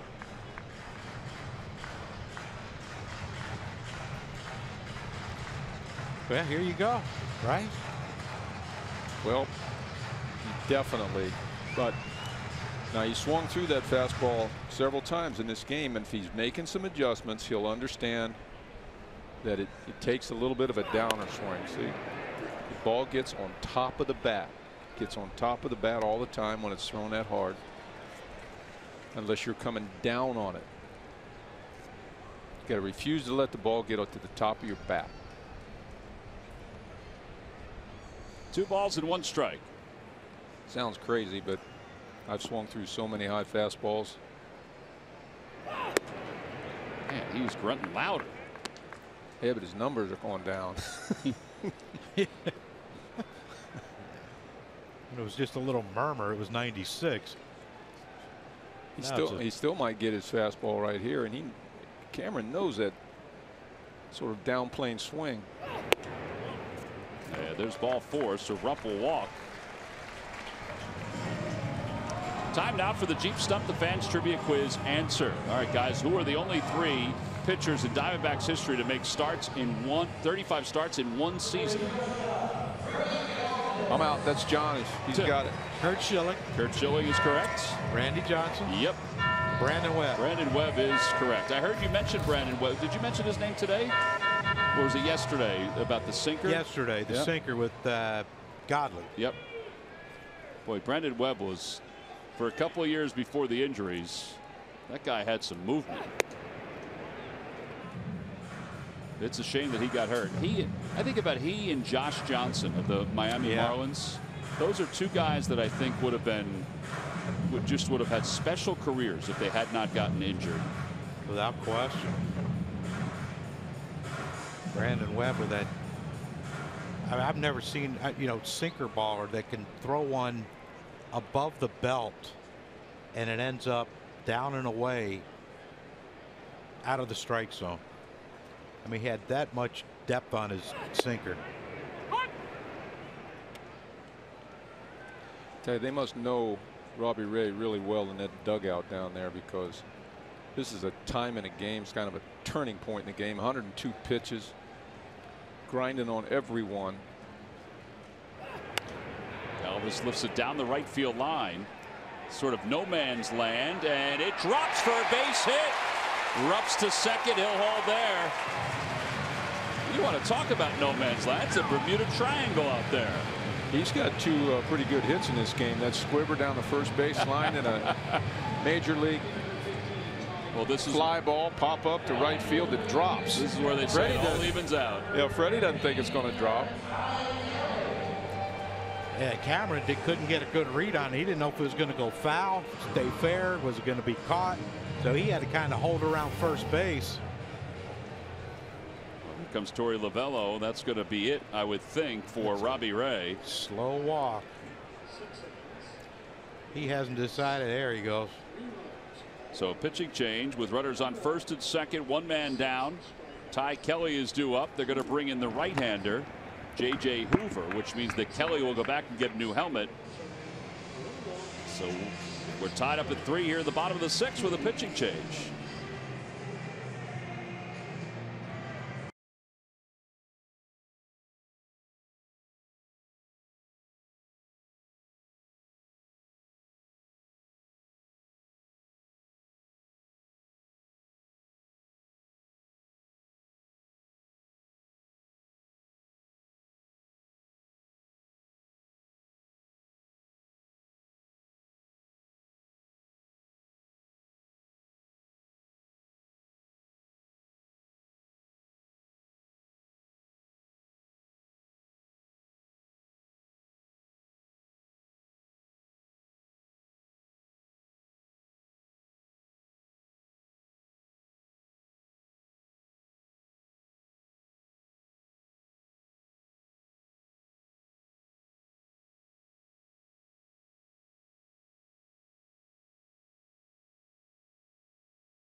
figurines and one great offer. The Toyota Mike Schmidt bobble figurine will be given out on Saturday, July 8th, and the Toyota Pete Rose bobble figurine will be given out on Friday, August 11th.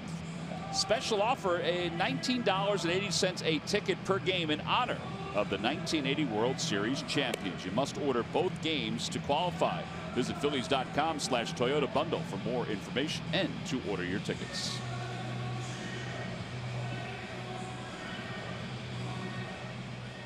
Try to keep cool on a warm day here in South Philly. One man down, runners on first and second. And the Phillies will now face J.J. Hoover.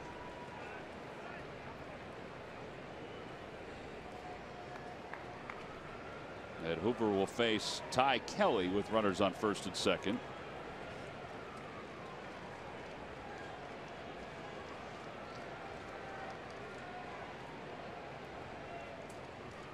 And now time is called.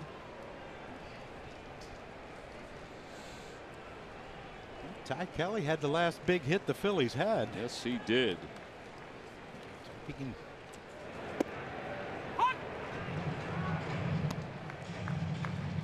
See if he can duplicate it here.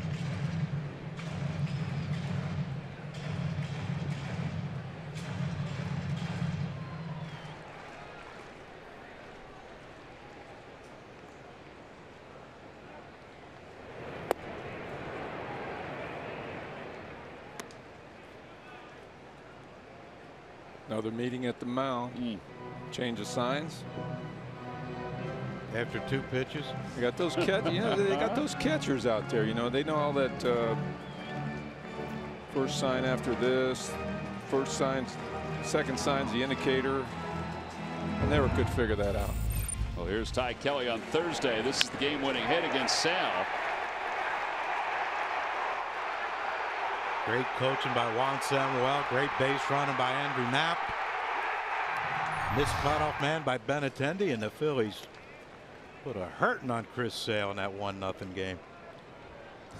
It was a really good game. It was a good game.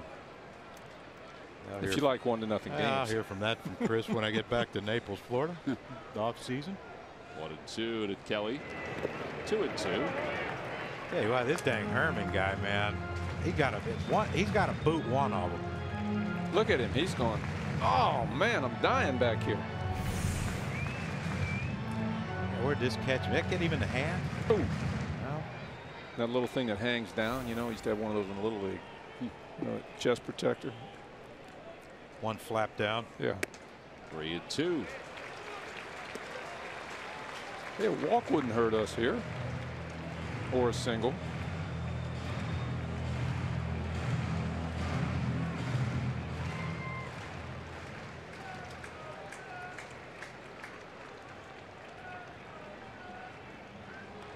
Runners lead off with one man down. Oh my God. Well, out toward right center field. On the run is Owings. He won't get it. It's a one-hop off the scoreboard. One runner's in. Here comes Galvis. The throw to the plate on one hop. He is safe. He got his hand in. 2-run double for Ty Kelly, and the Phillies leading 5-3. That is a magical slide by Freddie Galvis if he got under that tag. I tell you what, great play by Herman to come up with that ball, but how about Ty Kelly? Mr. Clutch. Yeah, definitely a lot going on in that sequence. Well, Ty Kelly almost, I thought he hit it out of here. Yeah, this is real close. He's got his protected hand right there. Boom, he's out. Oh, he did get him, yeah. That changes things. Man on third and 2 outs, yeah. 1-run lead. That was a nice exchange by the Diamondbacks from the outfield to the relay man. Well, that's what made it so close. And especially a guy out in, I mean, you know, Owings has been playing shortstop the first 2 games this series. Now he's in right. Great throw, though. Who was the relay? Ahmed? Did Ahmed go out there or Drury? I thought it was Drury. We'll look at it again. It was executed. You know, we commented about the play Andrew Knapp made on the short hop from Altera. That was a great play, too. Very similar. Very similar. By Herman. Yeah, so here's Owings. Bare hands it. That's pretty nice right there. Bare hand in that wall. Look at that exchange. Perfect. Yeah, there's no blocking of the play there either. So there's no violation for that. He gave him a lane. You want to talk about how defense can save games for you? I don't know what's going to happen now, but man on third and 1 out, 2 runs in. Big difference in 1 run in and 2 outs and a man on third. Well, the one good thing is the Phillies have gotten the lead here, but it looks like they're going to lose one of those runs. But that is perfect baseball, though. I mean, that's and think about what we're talking about. Owings has been at shortstop for the first 2 games of this series. I mean, I know it just took a throw, and a shortstop should have a good arm, but that was right on the money. James Hoy is to your left, Paul Nart to your right. I think Pete understands after looking at it on a big board. I don't know why they're looking that long. It's pretty obvious the first one we saw. It's not like they have to put a runner back anywhere. No, because he was going there anyway. Yeah. Yeah, and give Kelly credit too. Sometimes you know there's going to be a play at the plate. You could become a spectator. Here's another look. And there he got him, and his hand wasn't on the plate at that point. In fact, it may not have even hit the plate. James Hoy is done listening, so Paul Nart still listening to the replay folks. I don't know what could be. Yeah, I don't get this either, why it's taking this long. Phillies are also challenging just to make sure that the catcher Herman was not violating the collision rule, and he wasn't just by the looks of it. No.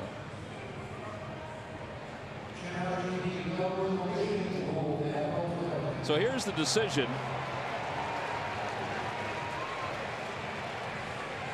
Runner out, no violation. Oh, you get a free one, right? Yeah, kind of, because in the eighth inning is when the umpires take over, the crew chief review. So you just have to have an inning now to worry about.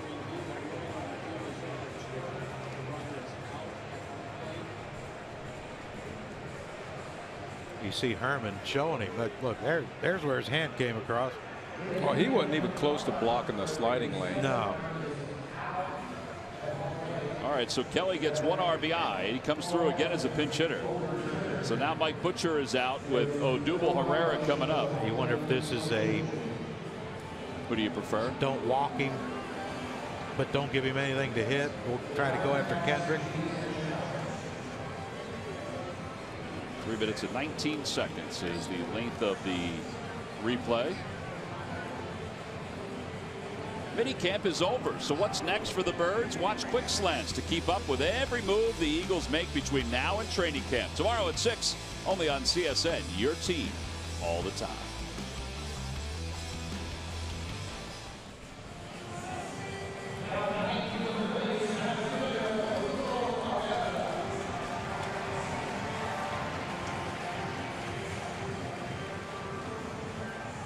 So as we mentioned, it goes down as 9-4-2 on the play at the plate. And now Odubel Herrera with a runner at third. Herrera takes strike 1. Odubel's average is at .252. He has 17 multi-hit games, 2 in his last 3, and 4 in his last 8.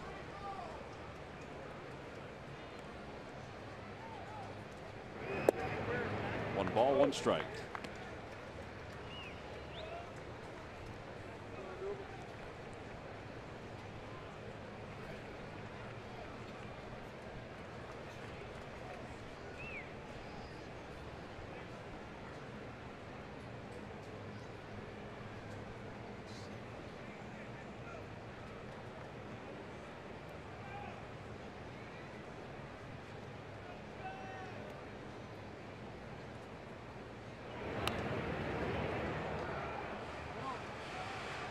That run, by the way, is charged to the line of Robbie Ray, so he's credited with 5 1/3.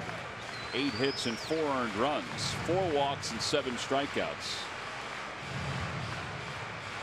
It also means that Ben Lively is leaving this game as the pitcher of record on the winning side. Didn't I tell you that? That was going to happen?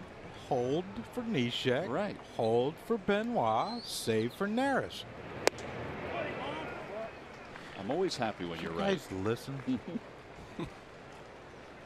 2-2 to Odubel.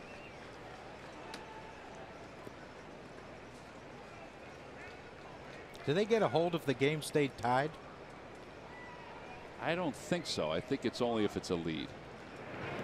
Yeah, the dirt. 3-2. Apparently that's a big arbitration thing too. Yeah. Well, he had 22 holds. It might as well be, you know. Yeah. You get the hold, you don't get the save.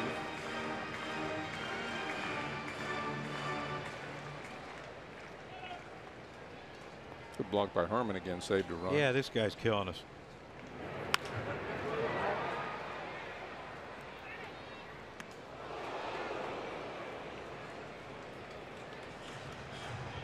Odubel doesn't like it when he fouls off a good pitch to hit. He doesn't show it though. I mean, he keeps it under wraps pretty good.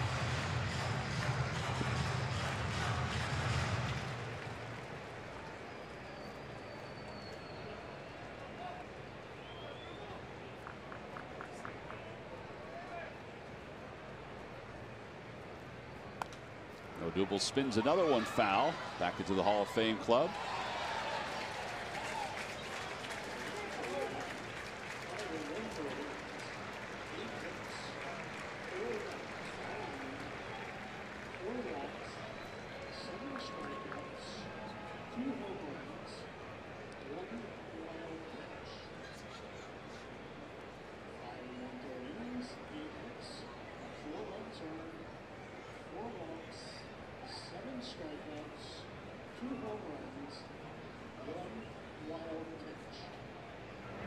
And a line drive toward left field. That'll be right at Hazel Baker. Ooh, he lost it at the last moment. And the side is retired. A run does score. 2 hits and 1 man left at third. I don't know what he lost it in, but he is really fortunate.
Time now for your Delaware Valley Honda dealers game summary. The Phillies have taken the lead here in the bottom of the 6th inning, or I should say in the bottom of the 6th inning. We now go to the top of the 7th. Diamondbacks scored 3 in the first against Ben Lively, but that was it for him. He allowed just those 3 runs in 6 innings of work. He Walked 1, struck out 6, allowed 8 hits. He had himself another nice day. And now Pat Neshek will step in. Neshek allowed an inherited runner to score in his last outing, but continues to pitch well out of the bullpen as he delivers a strike. It's 0-1.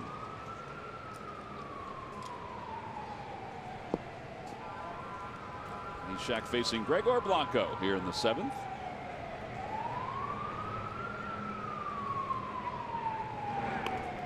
Blanco bunts foul, 0-2.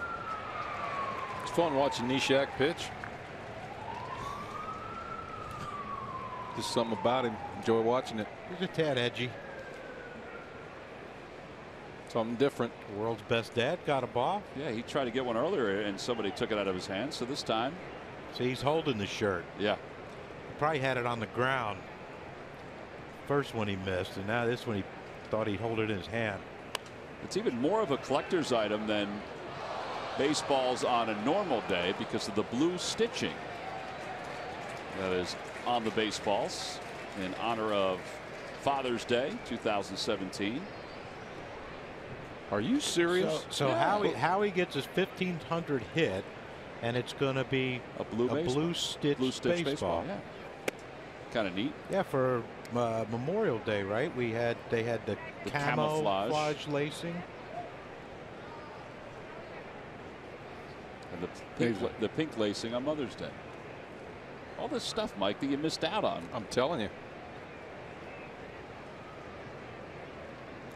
But I mean, think about it though. 1500 hit. You know exactly when the date is. Like you'll never forget the date. I'm sure they probably already put it on the ball for him, but to get a milestone hit on Father's Day with the blue stitching of a ball that is only used once a year. Might as well keep the jersey too. I would.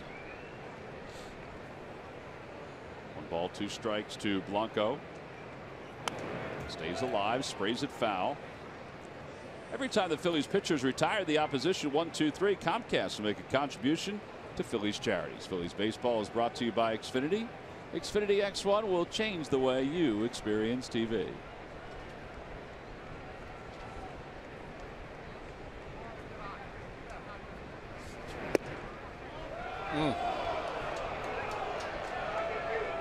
Neshek's reaction after that pitch.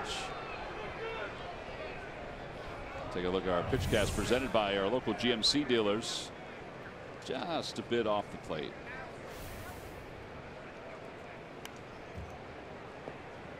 Is that box now, when they show the box, does that show where the ball is on the front of the plate or where the catcher catches it? I believe it's the front of the plate. Because we have the line also that shows where it crosses on some of them.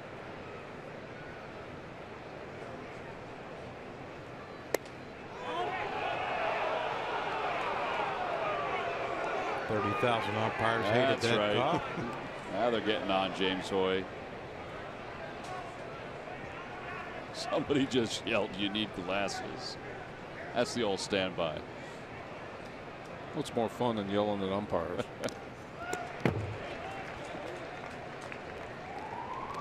This will be a 10-pitch at bat at least.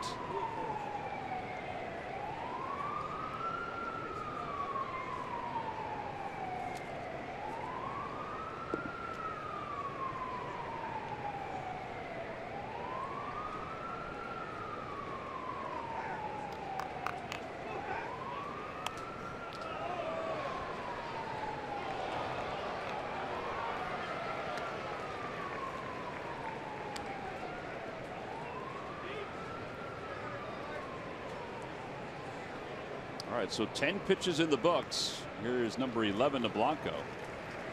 You'd think Blanco would have an idea what he's throwing.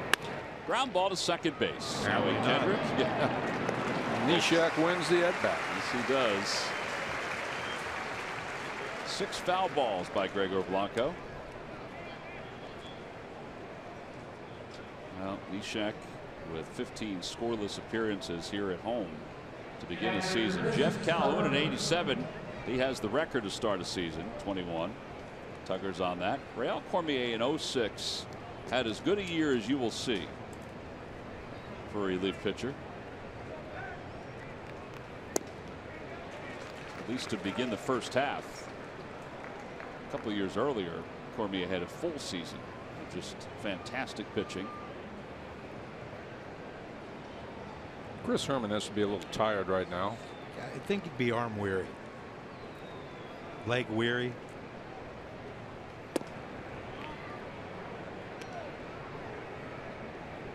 Might hit one in the gap and act like he's slipping, run around first so he doesn't have to go to second.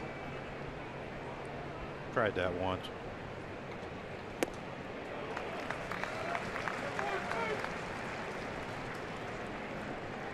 Anybody say anything to you when you did that? No. Anybody help you up? No. Who was coaching first? Tony Taylor. He's too nice a guy to say anything. He was laughing.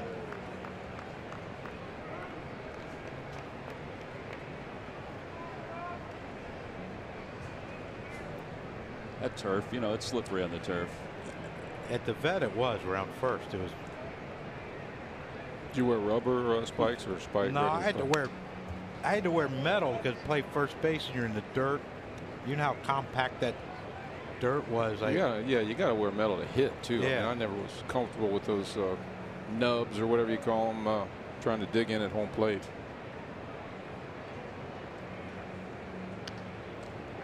Two balls, two strikes to Herman. Breaks his bat, hits it on one hop to Howie Kendrick. 2 outs. And that's some firewood right there. It's a good sound for a pitcher. Snap. Give that bat to Angel, the authenticator. Which piece?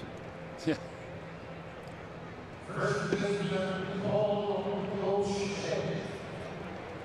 Speaking of peace, that young guy is enjoying some ice cream now, but it's going to be a milkshake in a couple minutes.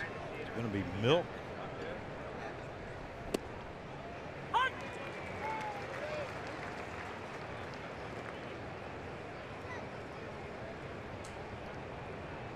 That's something we haven't had. Ice cream in the bowl thing, the helmet. Goldschmidt will be safe at first. Goldschmidt can run a little, right? Yes. Yeah, it was it's our answer to that stolen base 30-30 question last night.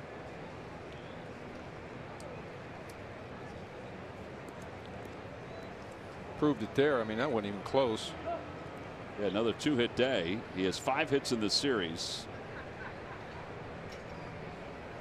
I just think it's incredible to have an on-base percentage of over .440 for somebody that you would deem a power hitter too, but he's just a flat-out hitter.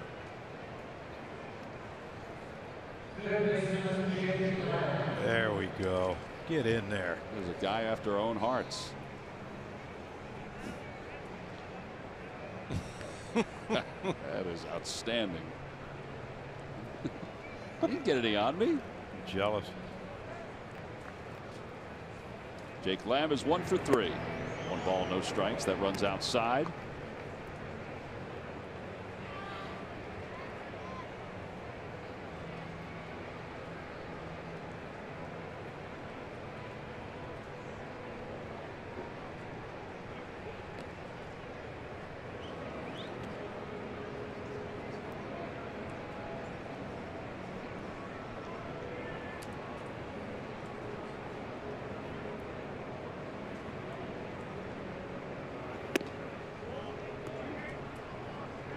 Was that graphic I just saw on the screen? He's 2 for 2 with a home run against Nishak. That sounds right. Interesting. Maybe that's why those first 2 pitches were a foot off the plate away. They want to stay away from that down and in happy zone here for sure. I think it's funny that Nishak would know a guy that's only has 2 ABs. Ooh. Backdoor slider there. 2-0. He was leaning out there, wasn't it?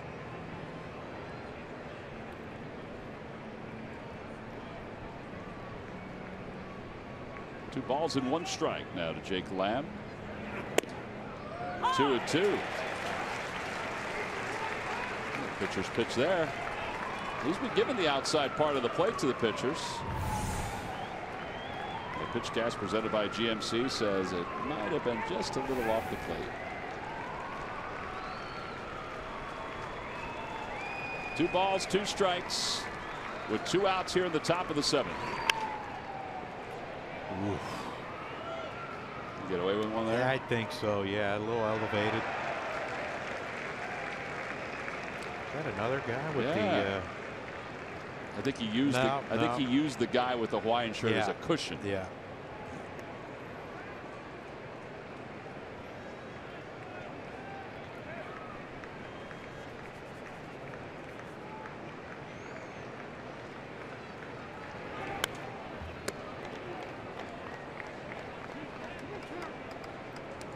Five pitches for Neshek.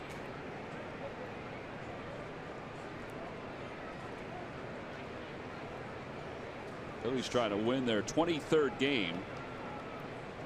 Their record of 22-45 is identical to what they had 2 years ago at this point. Really? Yeah. A little quick pitch and into the Phillies dugout. It remains 2-2.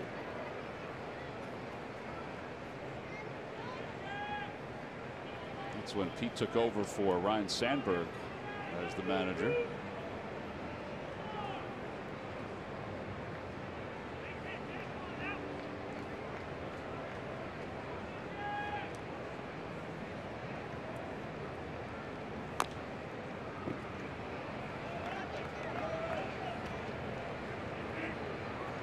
Boy, Pat has thrown everything in this inning to try to get these hitters. The Blanco at bat. That was double digits. And he was able to get him to hit one over to second base. Herman's at bat was not as long. And now he's got a long AB here for Jake Lamb. And Lamb is down on strikes. A fastball a little up in the zone.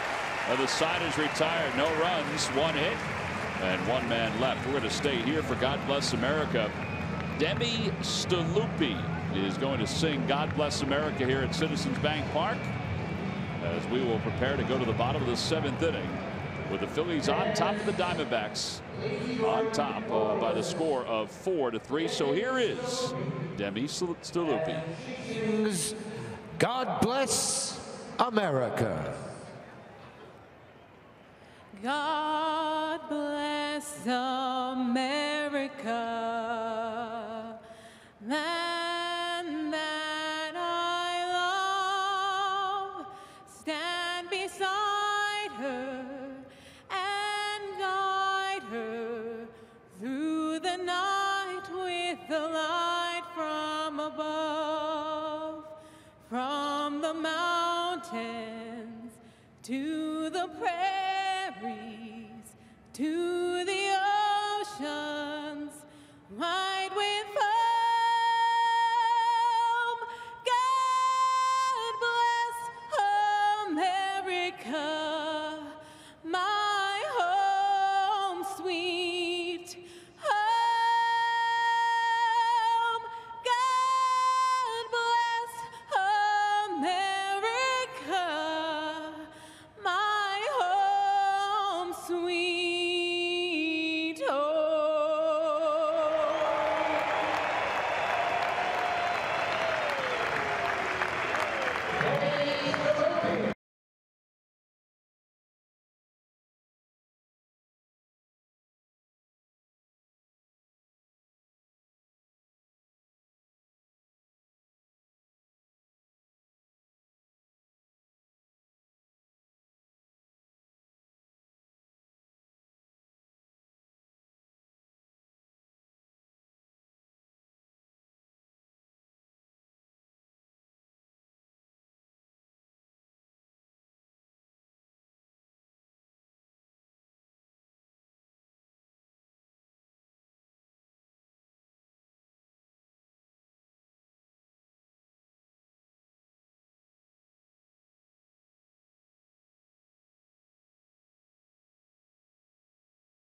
Sponsored by Xfinity. It'll be after the Pirates game on the 6th of July, which is a 6:05 first pitch, and the Padres game on the 7th of July. That's a 6:35 first pitch. Get your tickets by going to Phillies.com.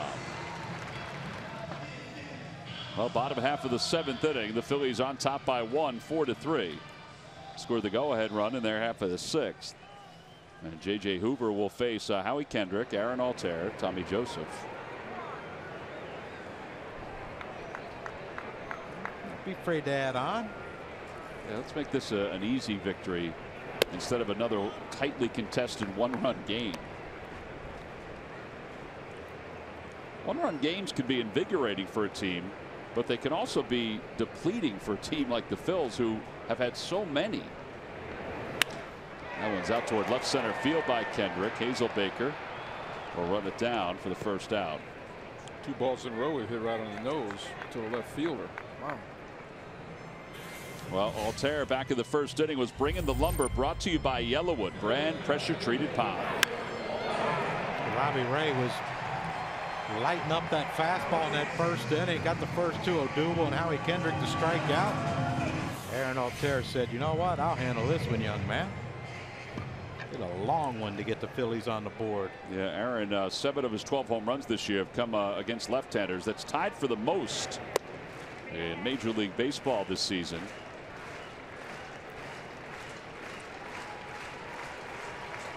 One ball, no strikes.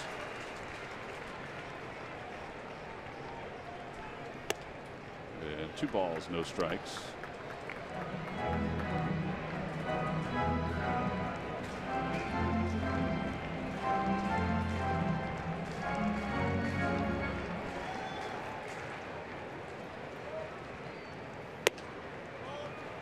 Three and 0 to Altair. Good eye. Let this young man swing the bat here, John. 3-0. Yes, sir. Tommy's. No, sir. No, he looked like he was taking all the way.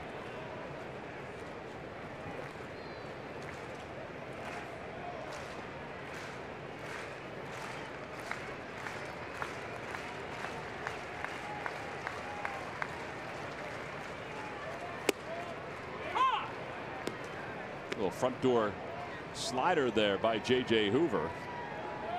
3 balls, 2 strikes.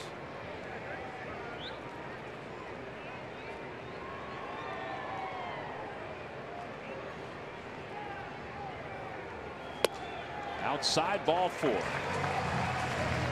So 1-out walk. Tommy Joseph's coming up. By the way, we want to wish happy birthday to our own Mark DiNardo. He's celebrating his 75th birthday today. So happy birthday to Mark. Same day that Lou Brock is celebrating his birthday. And Sandy Alomar, did you send Sandy any kind of birthday wish there, John? I did not. I didn't know it was his birthday. Today's his birthday. Happy birthday, Sandy. So happy birthday. Sandy Jr. or Sandy Jr. Oh, okay. Yep. Happy birthday. His dad coached. He did. With us in San Diego. Breaking ball outside. Had the whole Alomar clan there.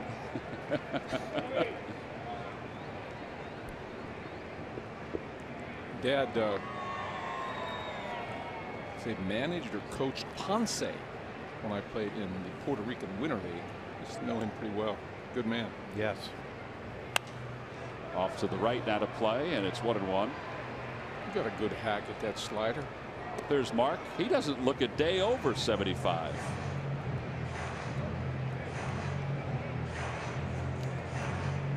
He's the eye in the sky and Fanavision. Come on, Mark, smile. He's 75? Well, not really. I was going to say.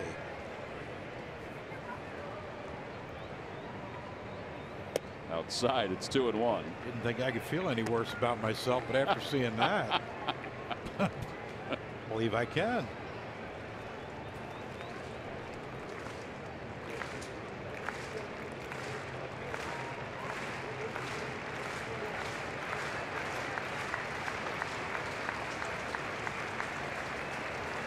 Two balls and 1 strike to Tommy. Tried to check, but he went.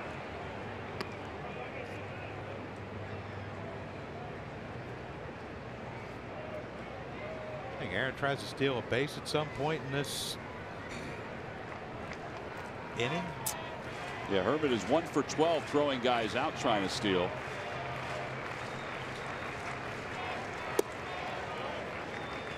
Well, that's a good eye to take a pitch like that. Yeah, that one's awful close to leaving the umpire's hands.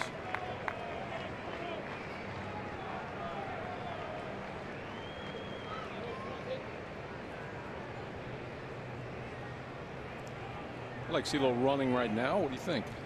Nope. Tommy went after a pitch upstairs. 2 outs here in the 7th. Good thing we didn't.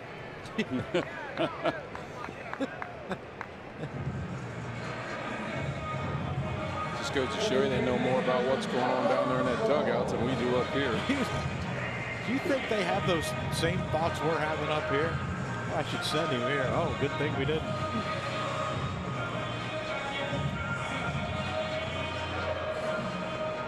A lot of hindsight in this business. We made a mistake all year.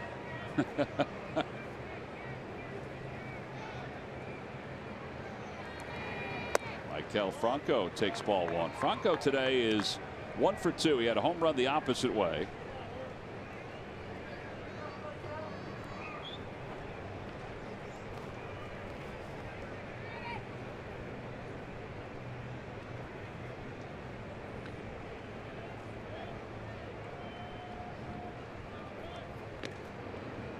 Do you think Franco moves around the batter's box? I mean, sometimes I watch him in that center field camera, and it looks like his hands are on the inside corner of the plate.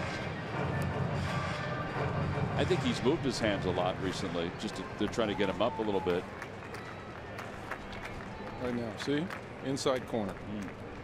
Okay, I never had my hands anywhere near that inside corner. But I think that's why.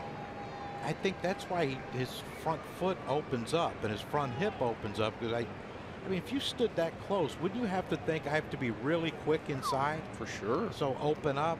I would think if you backed him off the plate and made him dive a little bit to get to a pitch middle away.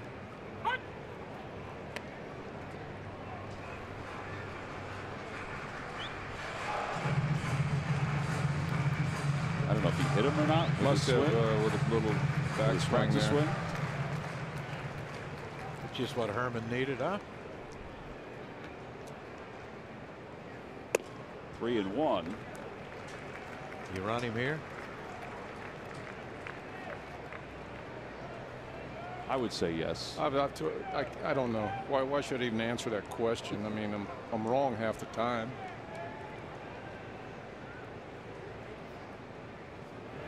Does not go. Ball 4. Nava will come up. 2 walks in the inning for Hoover. Torey Lovullo is coming back out. They're going to have Nava bat right-handed here. They have the lefty De La Rosa warming up in the bullpen. This will be his 2nd appearance in the game in this series.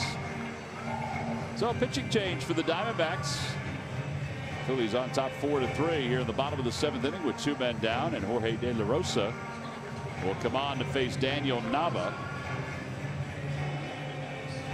So Nava will bat right-handed against the lefty De La Rosa. We'll be back to Philadelphia right after this.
Stand Up to Cancer will be Wednesday, June 21st, when the Phillies take on the St. Louis Cardinals.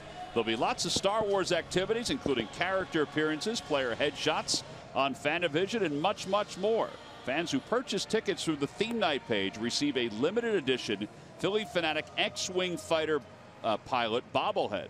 Go to Phillies.com/theme nights for more information. Star Wars fan, Michael? No, my wife is a big one, though. Yeah, I've never seen any of them. And I got people on Twitter that are just hammering. How can you not watch Star Wars? He has people on Twitter who are inviting him to come watch Star Wars with him. Because I'm not you. That's why. You know, I'm 56 years old. You know, I think I've reached a place where I could kind of make my own decisions. You're about there, yeah. Close. Well, Nava will bat right-handed. He's 0 for 2 today. He's walked today as well, with runners on first and second and 2 outs. You're only young once, but you can be immature forever. What was the movie you threw out yesterday that you saw? Dumb and Dumber. No, Bang the Drum Slowly. That's yeah, right. Good movie. I saw Robert De Niro doing a commencement speech the other day on YouTube. Get out. And foul ball. He talked about how many times he read for that part in Bang the Drum Slowly. Oh, really? Yeah. I would just give it to him. Whatever he wants to do. That was like one of his first movies. He was very young there. If they only knew back then. I got killed by him in a movie. Did you really? Absolutely. What movie? The Fan. Slit my throat and jabbed a knife in my ear. Did he really? Yeah, it was fun. Good times. So the two teams runners in scoring position this inning. 0-2. I don't think you might have stories like that, but he brings up stories like that all the time. Like he was in a movie. Like he was in a movie. I'm impressed. I was going to say, are you serious?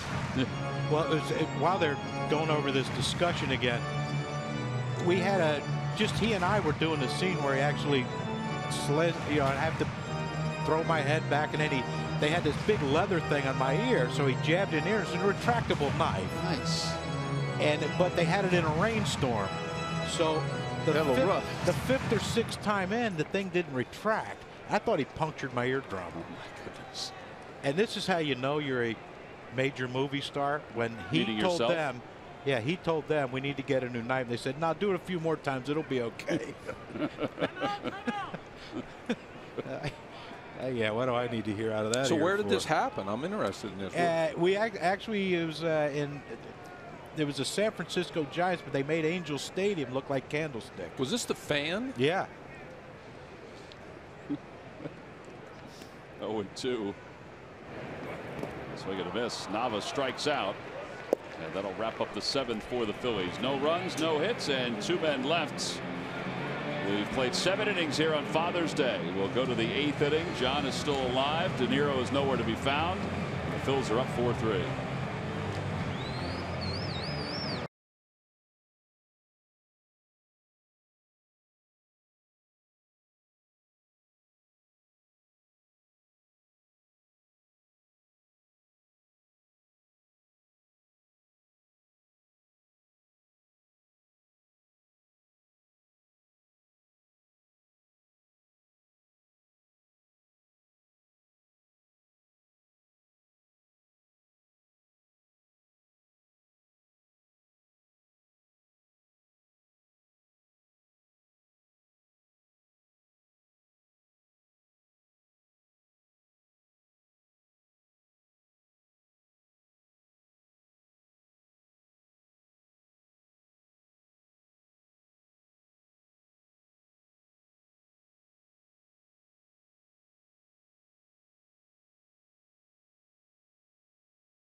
you by your local Ford store. Check out every new Ford car, truck, and SUV crossover at buyfordnow.com today. Oh, with some of the dads, they were doing the YMCA out on the dugout with the Fanatic. Time now for a Hyundai defensive play of the game. Well, there's a little what they call Texas Leaguer. Almost Freddie Galvis catches it like a wide receiver in football heading into the end zone. And there's the flip. Well, that's not the flip. That's the heck yeah. And that was your Hyundai defensive play of the game, brought to you by your local Hyundai dealers. Well, we've seen that so often this year with Freddie Galvis, all these different plays. Joaquin Benoit will be the new pitcher for the Phils as he takes over for Neshek. Neshek continues his scoreless streak. Neshek now 13 in the third inning scoreless.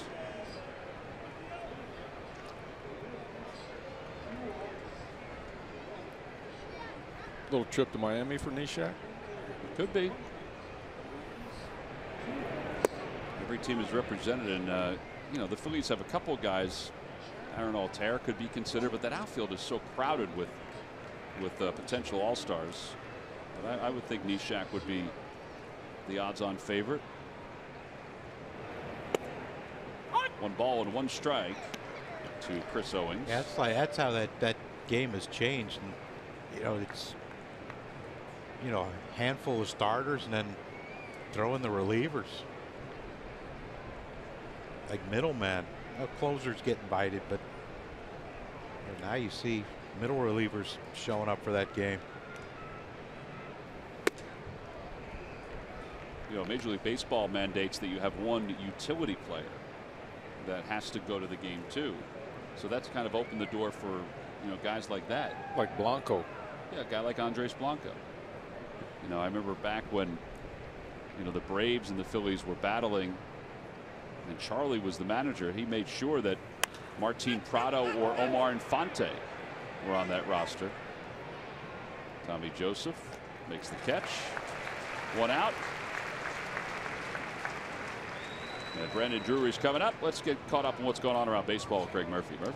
All right, thanks, Tom. It's our unlimited baseball break presented by T-Mobile. And after 8 weeks on the disabled list, the Mariners are just about to welcome back King Felix back to the rotation. Felix Hernandez fully recovered from that bursitis in his right shoulder, and he is set to join the Mariners rotation on Friday. Now, if that timing works out, he pitches on Friday. The way I do the math is he would be in line to pitch against the Phillies when the Phils are out there in Seattle on Wednesday. And how about Jacob deGrom today? Not getting a whole lot of run support from the New York Mets, so he just decided to do it himself. A solo home run in the 3rd inning. They tied the game with the Nationals, made it 1-1. It was his first career home run. He got that, and the Mets go on to win that game 5-1.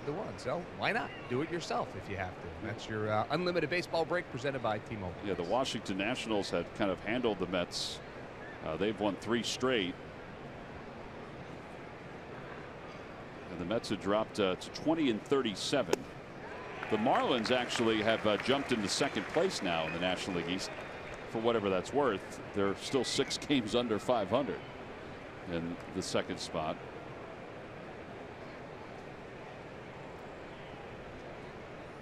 No balls, 2 strikes to Drury. Kind of thought they would be in that somewhere up there. They weren't as bad as they were in April. I think the thing with them is, you know, obviously Jose Fernandez's death had a huge impact, but their pitching is nowhere near what they had hoped it would be. And that's. Well, Edinson Volquez got his first win in what, May? Yeah, against the Phillies. Yeah, 0-7 against us. And then threw a no-hitter. Yeah, we got him rolling.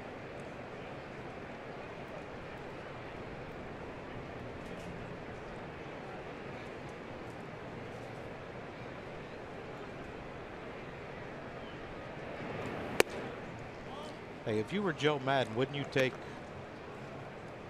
Chris Owings as the utility guy? He could hit close to 300. Yeah. He's going to end up with close to 45, 50 RBIs. Can play outfield, middle infield. Yeah, that's the kind of guy that they want, because they want that versatility in case a game goes long. Check swing. Did he go? No. Says Chris Guccione. 3-2.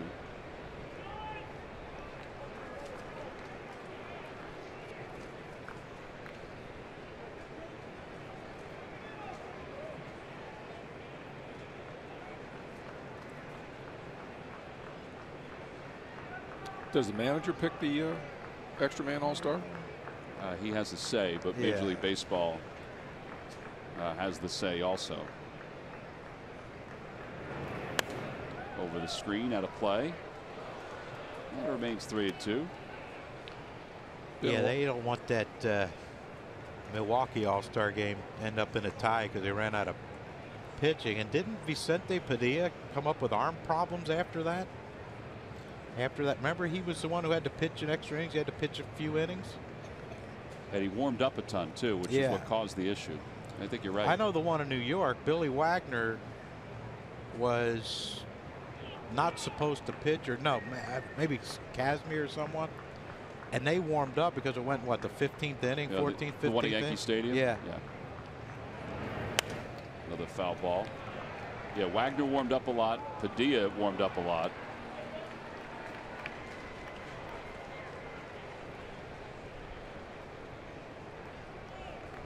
Benoit with the count full 3-2 has one man down here in the top of the 8th inning.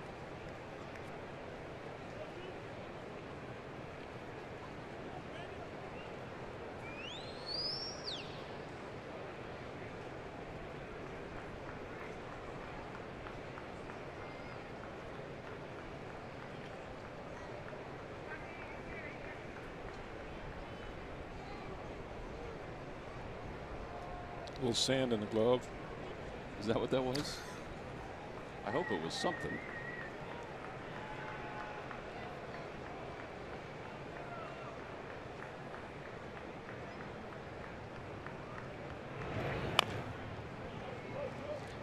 What, they can throw together some lengthy at bats, can't they? Sure can. Probably not a good team to play on getaway day, is it? Colorado did the same thing. I mean, these two teams, Diamondbacks, Rockies. It's great for baseball that these two teams now have become really good.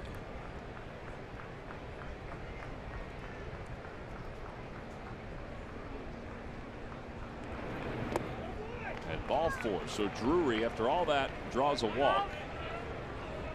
And that will bring Hazelbaker to the plate. By the way, doesn't Tony La Russa play into that a little bit? In Arizona? Yeah, and then they made some changes. Drury's going to exit, and Ray Fuentes is going to pinch run. Ben was pretty deliberate to home. That the Diamondbacks are a very aggressive base running team. You wonder if at some point Fuentes takes off. Now, when you were hitting, if you had a guy in front of you who could steal a base, did you want him to do it early? You mean like Juan Samuel? Yeah, like early in the count, though.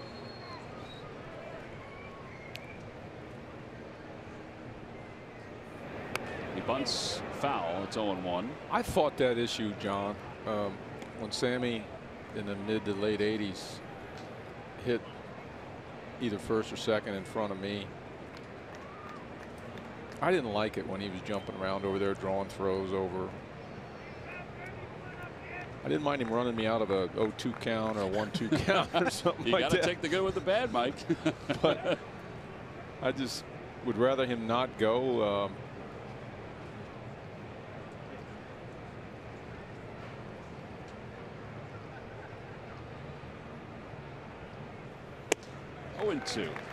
I don't say that selfishly. I mean, I say it obviously when he gets to second, he's in scoring position. But for me, if as far as producing a run for the team, on some teams anyway, if he went to second and first base was open, it made my production difficult. You're going to get pitched to completely different with him on second as opposed to first.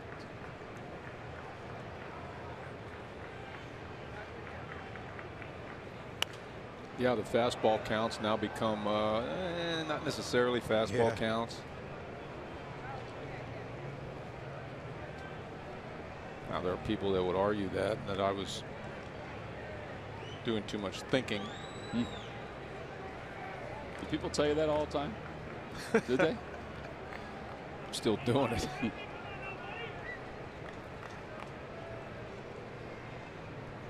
balls and 2 strikes to Jeremy Hazelbaker, who is 1 for 3.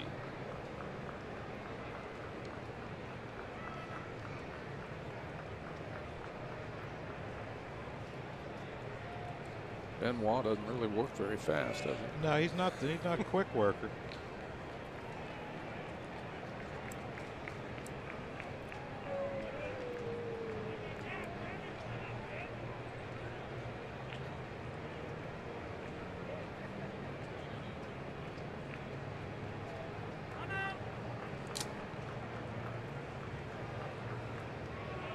Don't they know the U.S. Open's on?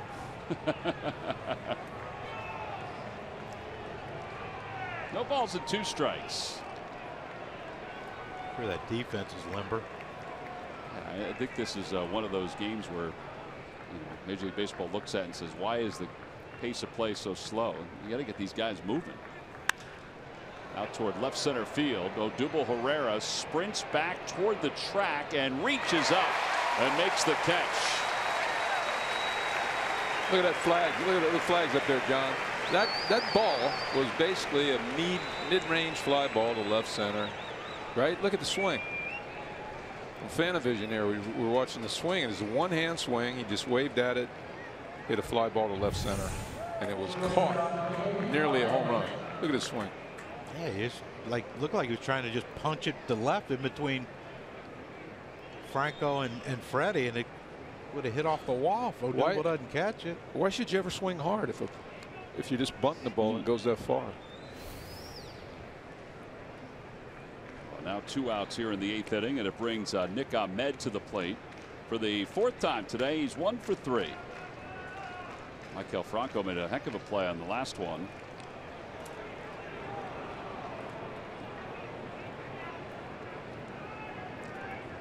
David Peralta's come out in the on-deck circle to pinch hit. Tell you what, that Father's Day barbecue's get put on hold. I think it's going to be a Father's Day breakfast.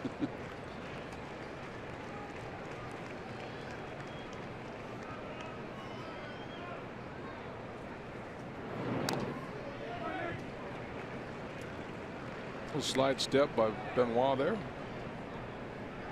Cagey play. That's the way to do it.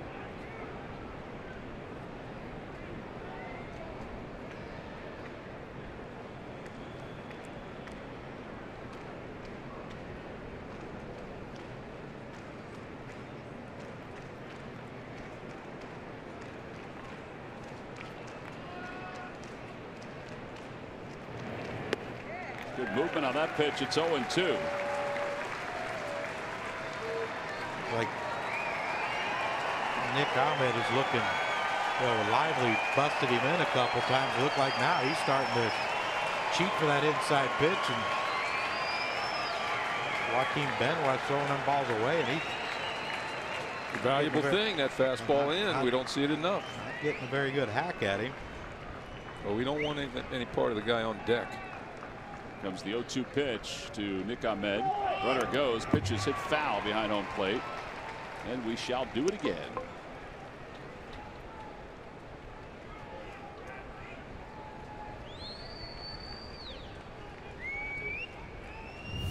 Now, do you keep that on? Wow.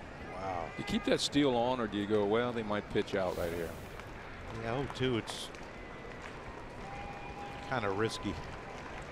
And that's the thing, too. I mean, Ahmed's not swinging the bat well. Yeah, he got a base hit his first time up, but, do you want him leading off the 9th inning? Or if he gets thrown out, or do you want Peralta leading it off? Up high, they throw to second base. It is in time. I guess they want him out to lead off. I guess so. 2-4 on the put out at second base. The Diamondbacks are asking them to hold so they can review. There's Ron Gardenhire taking a peek at it underneath. Oh. That's close. A lot of close. Yeah, looked like when he hit the dirt, he kind of slowed his momentum down. Yep, we got him. I think he got him by maybe an inch or so. They will not challenge or ask for a crew chief review. That'll move us to the bottom of the 8th inning with the Phillies on top by 1.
A turning point, and this is the way the Phils took the lead. Mike Kelly put him up there as a left-handed hitter. Hit a little outside fastball heater, just rolled that top hand over and hit it off the wall in right center. We thought 2 runs scored on that. Yeah, and then that's right. Their defensive exchange, Owings to the second baseman to the catcher. Well, there's got our next run at the plate. Gregor Blanco moves from center field to right field. We saw Fuentes. Owings now moves from right field to second base as Cameron Rupp will lead it off here in the bottom of the 8th inning against Jorge De La Rosa. All 4 RBIs that Ty Kelly has had this season have put the Phillies in the lead. That's all you can ask, I guess, from a pretty good numbers. hitter. Yeah, it's a thankless job. That's one of the hardest jobs in baseball. Get one, maybe a spot start here and there, but basically 1 or 2 at bats a week.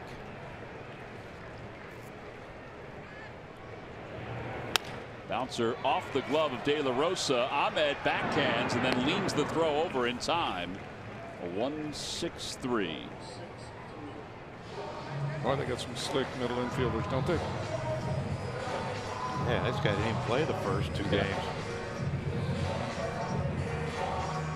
Well, now with 1 away, Freddie Galvis is coming up. Hector Neris warming up to try to pitch the 9th inning in what is right now a save situation.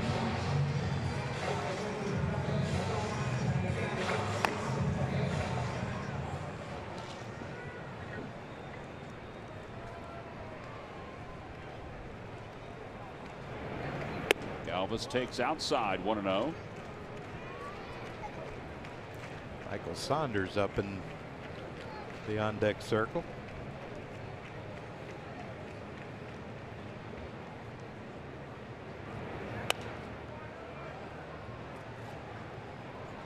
Oh, another play by the blue and white Father's Day shirt. Oh, yeah, some of these grabs today. I mean, it's been easy pickings. Must be getting good reads off the bat. Yeah.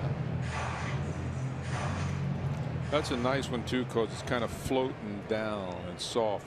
It's not going to break a bone. No. Or a pair of sunglasses. 2 balls, 1 strike.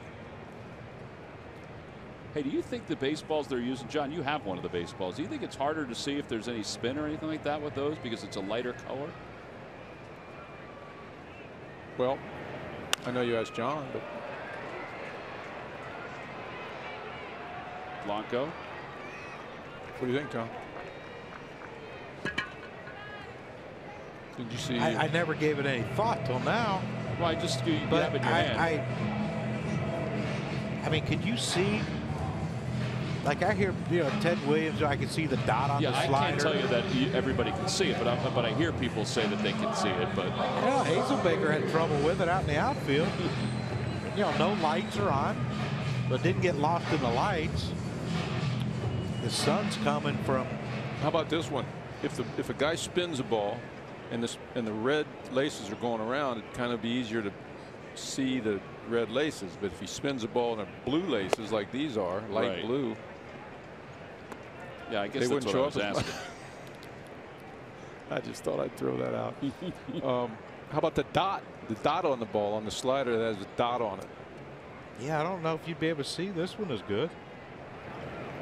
Very interesting question, Tom. Thank you. I appreciate that. We have to call some. What's a good science school around here?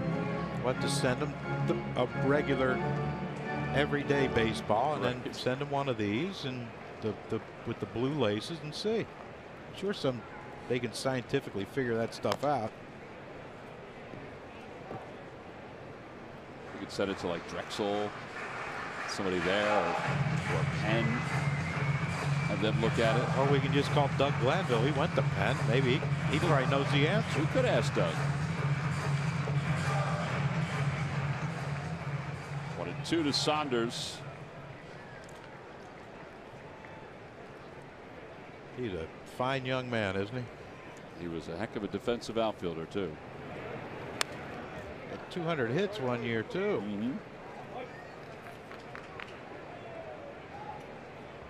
Used to love watching a ball in the gap, either left center or right center, and watch him try to track it down. He did his dissertation, senior something at Penn, thesis at Penn on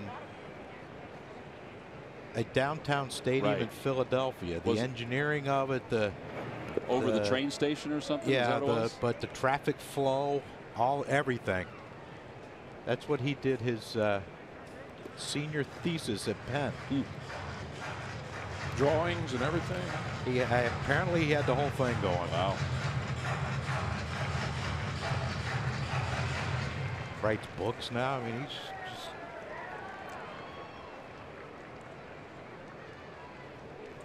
Two balls, 2 strikes to Saunders. And Saunders is struck out, and it's a 1-2-3 8th inning for De La Rosa. So, can the Phils get a victory? It'll be into the hands of Hector Neris to try to save it when we come back.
4-3.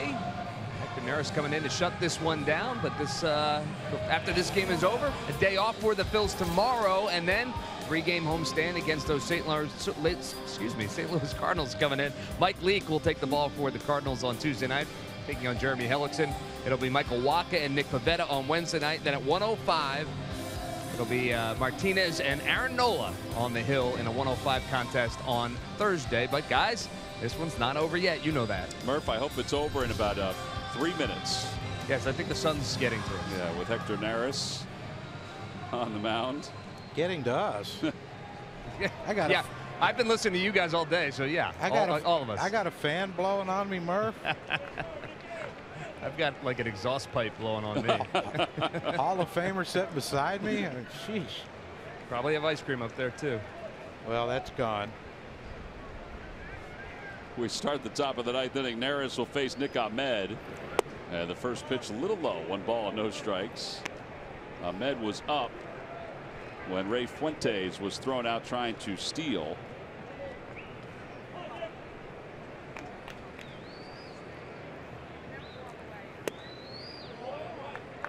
Two balls and no strikes.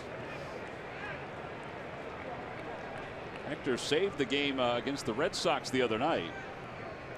Helped the Phils end that losing streak.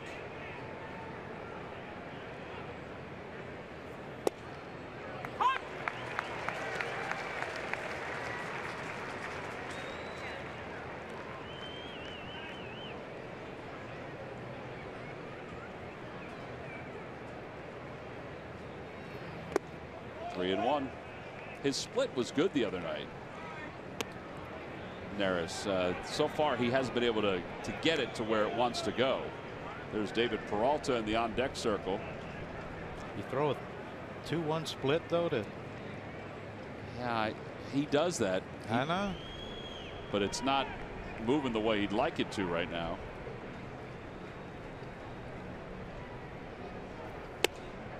And ball 4. So the potential tying run is aboard. And David Peralta will pinch hit.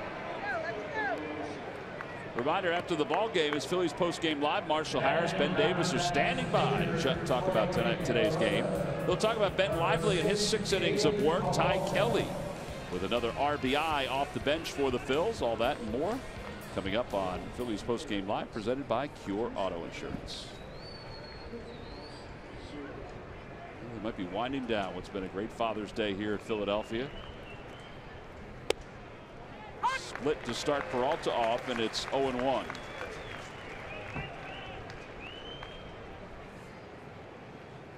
About a nice little grounder to Howie Kendrick right here. I would volunteer for that right now. You know, that puts Goldschmidt into play now when you walk the first hitter, which is not good.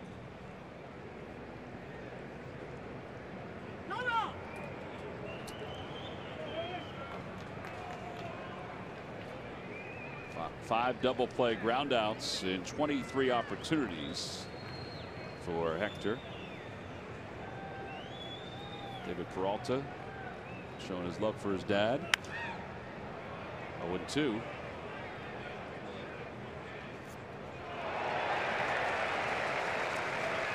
What do you think's gonna? What do you think the Phillies are gonna do with that magical weekend where you can basically have nicknames on the back of your jersey? I was wondering about that. I don't know. They don't have guys like this anymore. The Flying Hawaiian. Yeah. You need another set of uniforms? Oh yeah. Yeah. Nickname You can weekend. put nickname weekend. You put your nickname on the back of your shirt. Runner goes. Pitch is fouled. Boy, he got a heck of a jump. He had that stolen easily. And Freddie's going in to talk to Hector. Look, you got to stop him. You got to keep an eye on him, make sure he stops. Ahmed got a running jump out of there. Oh, God.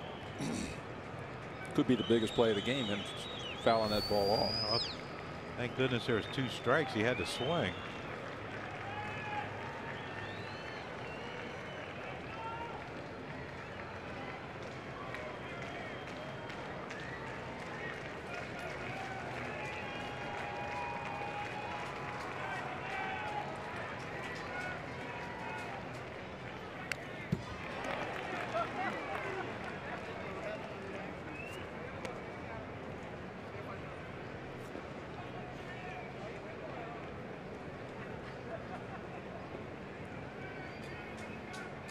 Well, Hector's definitely got him set up for the old split. A couple of high fastballs, got swings on them. Here's where Cameron has to be prepared to block.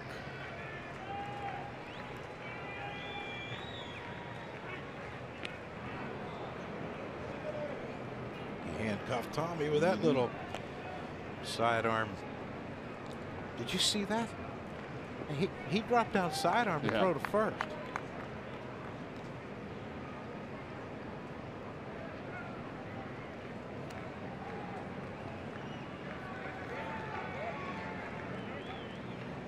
Oh-2 pitch. Line drive, base hit it to right field. Boy, Ahmed's going to get to third easily. The throw cut off by Galvis. First and third with nobody out. And David Peralta with a pinch hit single. And that brings Gregor Blanco to the plate now with nobody out in the top of the 9th inning.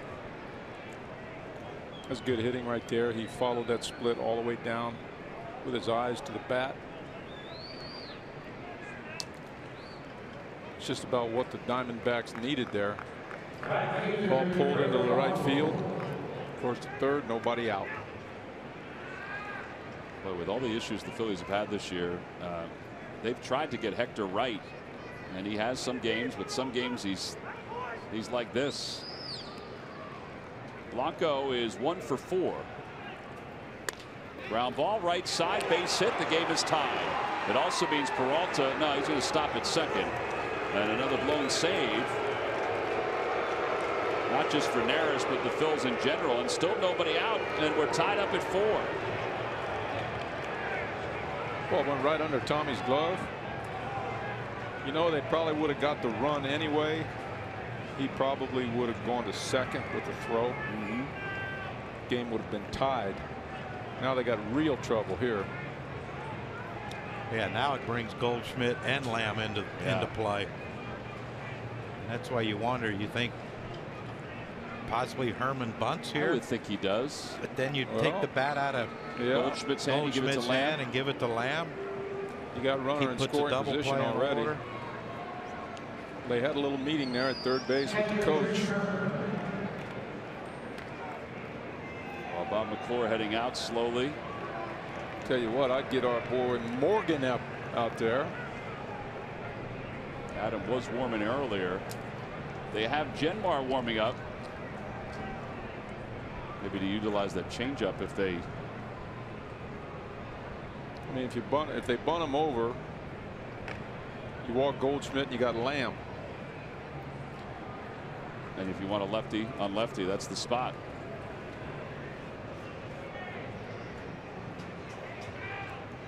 Here's where I'd go to a hold. First pitch. Have Neris hold the ball as long as he can, just to see if the hitter gives himself away at all. He just stands there and holds it. Eventually the hitter, if he's bunting, will start a square around move.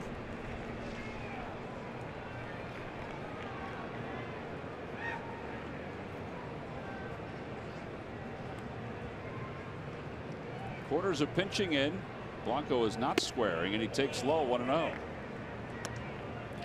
Maybe they're thinking the same way we are. If he bunts, you take the bat out of Goldschmidt's hand, but you probably feel pretty good. Tie game, 1 out, bases loaded, Lamb up, wouldn't you? Yes. That's just what we wanted right there. Daniel Nava comes in, makes the catch, 1 out. And Goldschmidt will be the hitter. And Herman's had a long day. I said Blanco, that was Herman.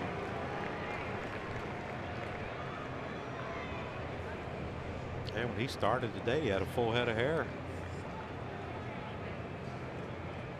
Herman. Yeah. Well, Goldschmidt has 2 hits today, 2 for 4.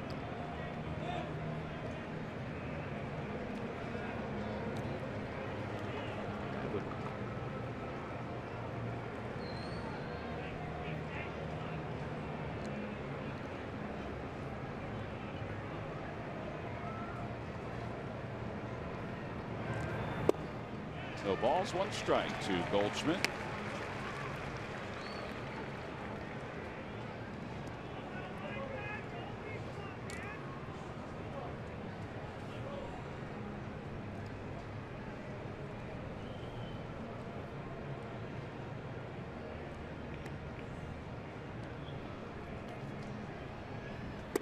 He tried to check. He went. Oh, thought he did. I think he thought he went too by his reaction.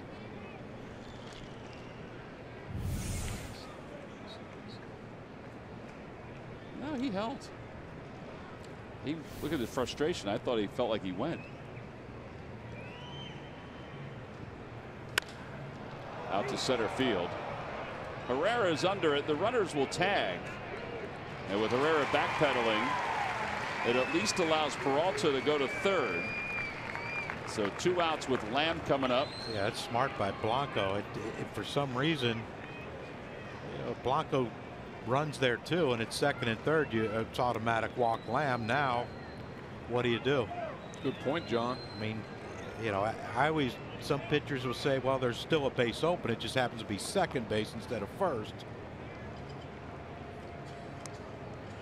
You got Owings on deck. Owings today is 1 for 3.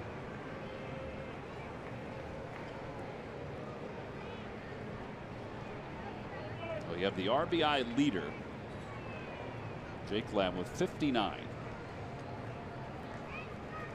It's the 3rd highest total in Diamondbacks history through 69 games. And he hits it down the left field line into foul territory. Galvis is there, makes the catch, and the inning is over. Neris allows 1 run on the single by Blanco, but he leaves 2. We will go to the bottom of the 9th inning. The Diamondbacks and the Phils locked up at 4.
Again with Ty Kelly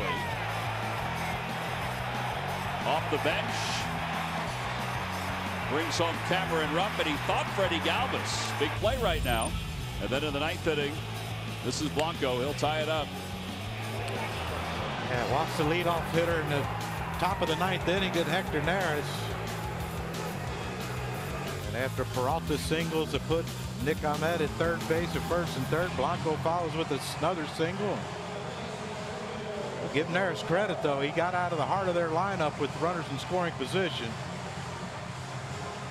Well, now Archie Bradley with a 1.16 earned run average. The starter converted to a reliever will come on here in the 9th inning with the game tied. Neris is hoping for some lightning here in the 9th inning to take him off the hook. Well, we got the right people up. Odubel, Kendrick, and Altair. Odubel has 2 hits today.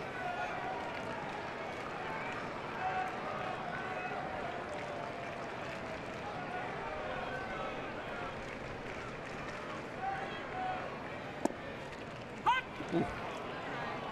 That is an unhittable pitch, I think. He came in Friday. He was 98, 99. Line drive, foul.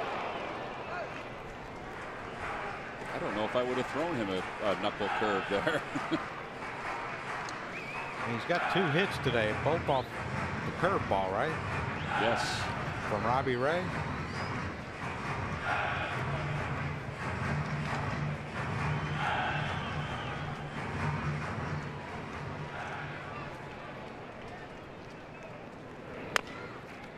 Fights off the 0-2 pitch to stay alive. Miles Kennedy finding a young fan.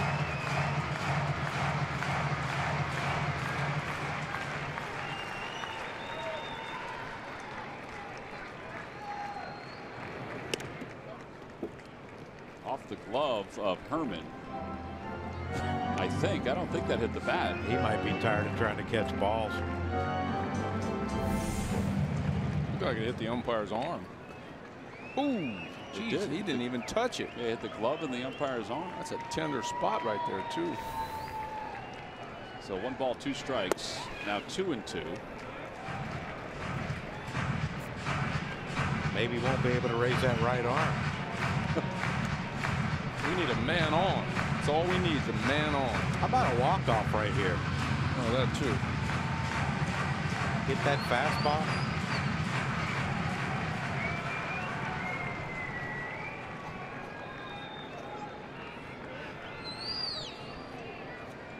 Here she comes.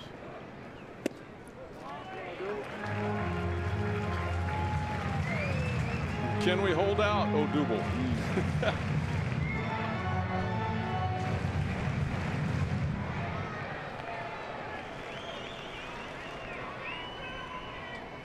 And a strike 3 called right down the chute. Odubel just tossed his bat away. He can't get thrown out. Heck, the umpire never even looked at him. I don't think he did either. I think he might be more mad at himself for taking that pitch than he is at the umpire.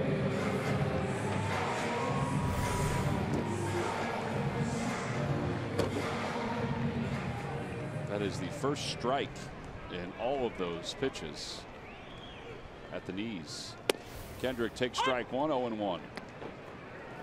I don't know. I think it was in disgust of the call more than mad at himself. I think he thought it was a ball low, and it could have gone either way.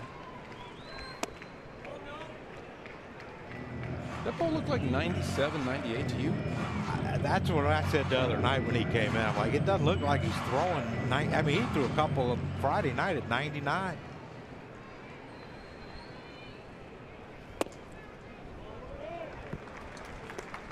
Now you know why they're a good one-run team. Hoover. Wow.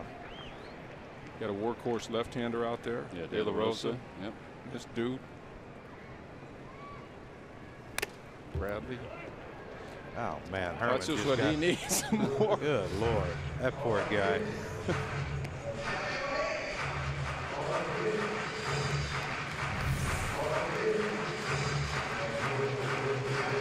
Oh, that's a side swiper.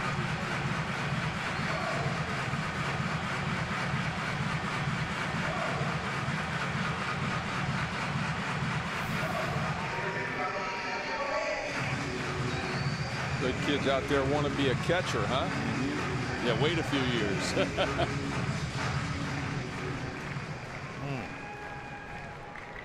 2 balls, 2 strikes to Kendrick. And he hits it inside the first base bag to right field. So he's aboard with 1 man down. Second hit of the day. He's on his way to his next 1,500. And now Altair. And those are the, remember the stuff that we talked about? Put the ball in play, get on base. No, remember that, you know, guarding the line. Guarding the line. Goldschmidt's guarding the line. That's an out. It's funny how he was playing so far off the line, but yet is that Blanco That's and right? Blanco and right, yeah, he's Blanco playing and over. right was playing over, so he couldn't get a double on that ball.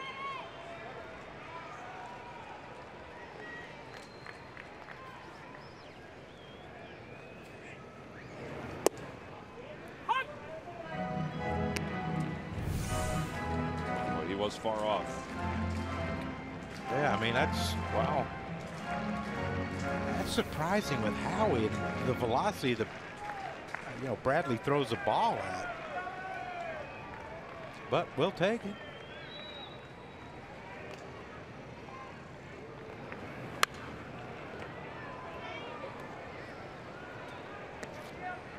I don't understand it.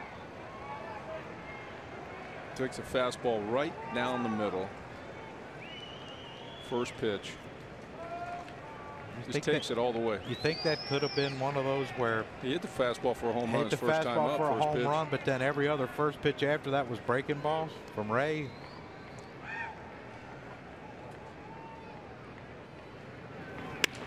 Off the hands, out toward right center field. This is going to be a tough play. Dropped for a hit.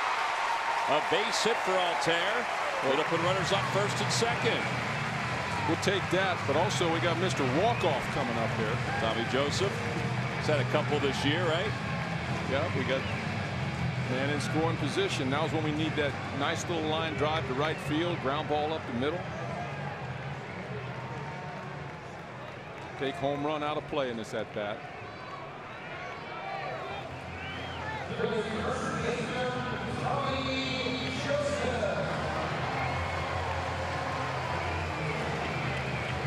I think someday Tommy's going to be, you know, he reminds me of like a Tony Perez kind of hitter. You know what I mean? A guy to back up a good four-hole hitter that makes, you know, when he learns to make more contact, got to fight that ball off, you know, pick up that 2-out RBI. So he's trying to add to their victories, the victories that you just saw.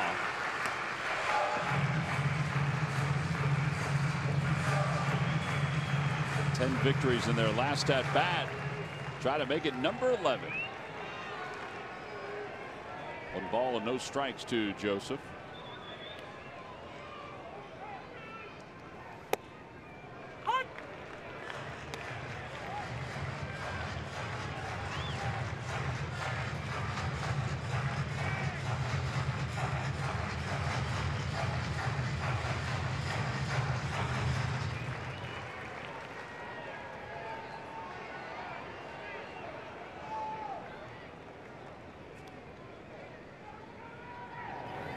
Outside and high, 2-1. 97 on that fastball.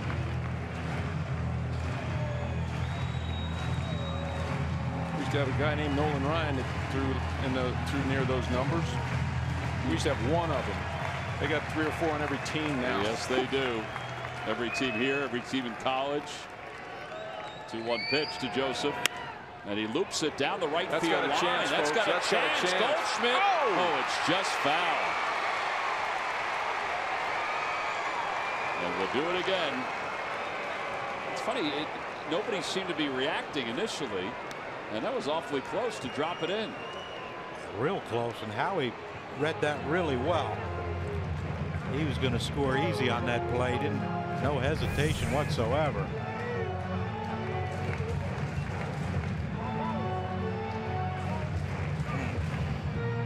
Foot from game over. Yeah, about that. All right. I'm surprised Fuentes hasn't moved over at all. He's still shading him to pull in center. On the inside corner. And Joseph strikes out looking, 2 outs. And they'll leave it to Michael Franco.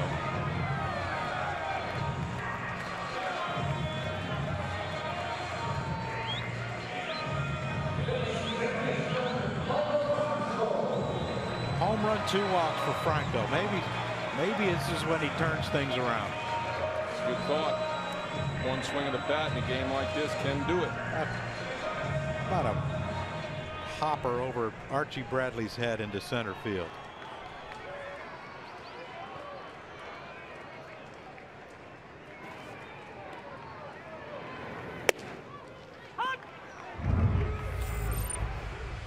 Back on April 22nd against the Braves. This is a 2-run single. That was in the 10th inning. Gave the Phils the victory. They were trailing at 3-2. All right, just picture that in your mind. Everybody rushing out there. Way upstairs. Interesting why he would slide step there. It is interesting since nobody's covering first. Yeah, but I mean, you know, Howie's not going to steal. Yeah, you're right. And just sometimes I think the overthinking. Brain gets in the way of ability sometimes.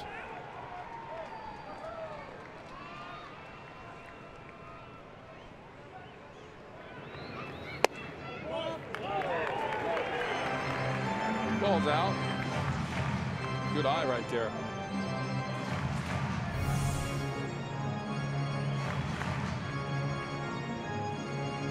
Every pitch has been out. The first one was called a strike. John, I wouldn't throw a ball anywhere near the middle end.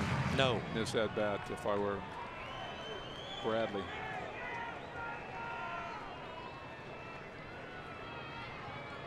Franco's home run went the opposite way. Back in the second.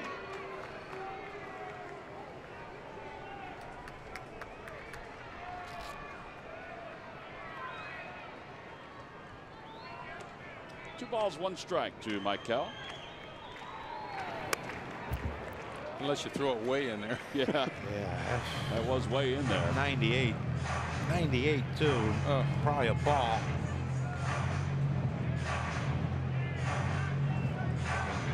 At some point he's got to throw a slider to him, doesn't he? He throws it over the middle of the plate.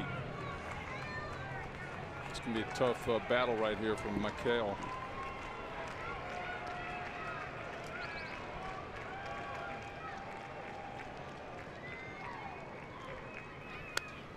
Oh, we got a piece of that one. Woo.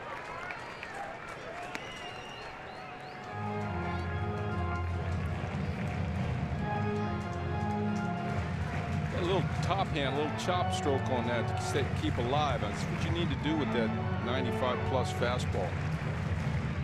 Can't have any upswing on it at all.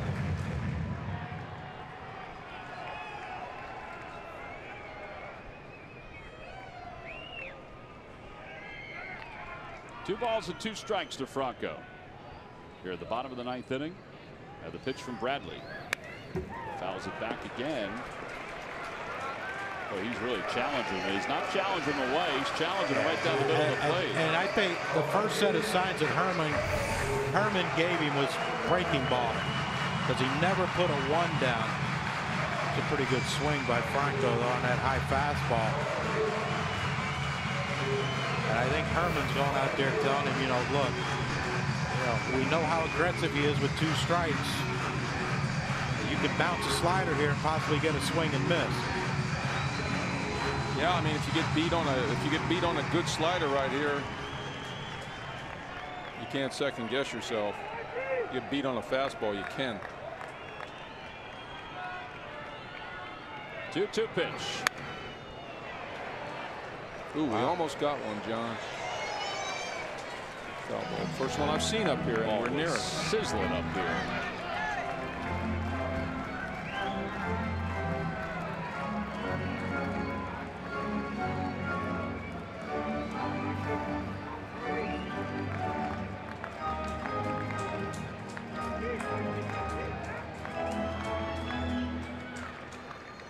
Runners lead off first and second. 2 balls, 2 strikes.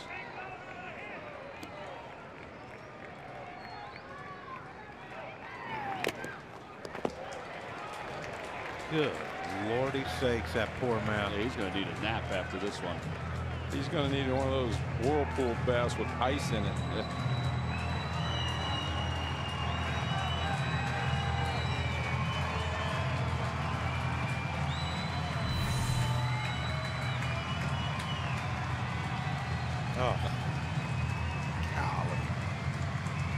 Could be the worst beating I've ever seen a catcher take in one game. Considering that the 3 off the mask have jarred him so much.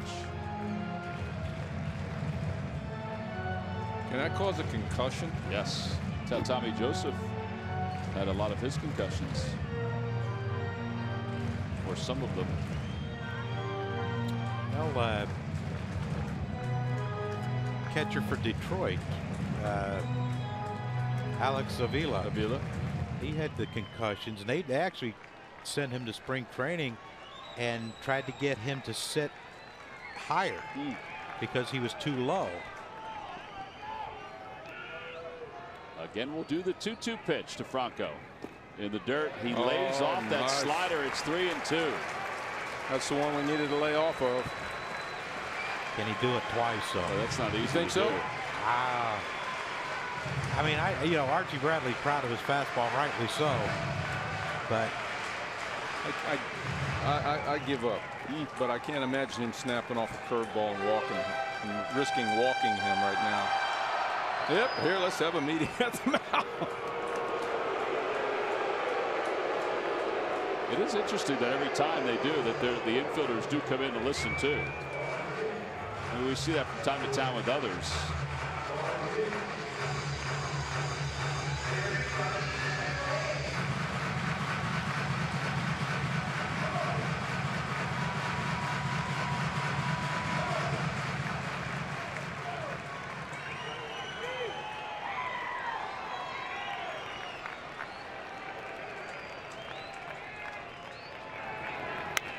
Popped him up around home plate. Nobody sees it. Running out. They can't see it. Now the third baseman comes in, Lamb, and he finds it and makes the catch. A 10-pitch at bat ends in a pop up to third, and we will go to extra innings. No runs, 2 hits, and 2 men left.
Tied up at 4 after the Diamondbacks scored a run in their half of the 9th inning. So the Phillies so far in extra innings are 4-4. This will be their 9th extra inning game. Diamondbacks are 4-1. Changes for the Phils. Andres Blanco will come into the ballgame and play third base for Maikel Franco. So this double switch means that Genmar Gomez takes over out on the mound. Genmar 3-1 with an ERA of 7.17. All right, so top of the 10th inning, it'll be Chris Owings that will start it off for the Diamondbacks.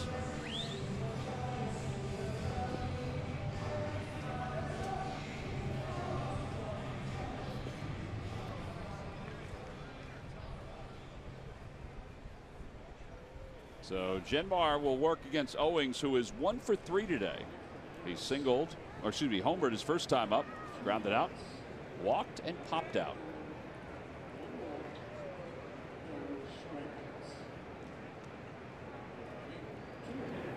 And the first pitch is low, 1 ball, no strikes. Owings is playing second base now. Played shortstop the first 2 games of this series, then started in right field today. And at second base now.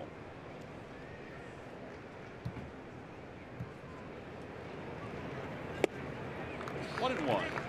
He's definitely my candidate for the All-Star extra man. Yeah, he's a good player.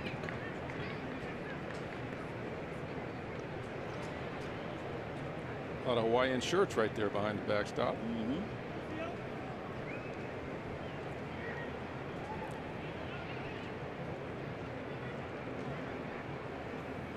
Outside, 2-1.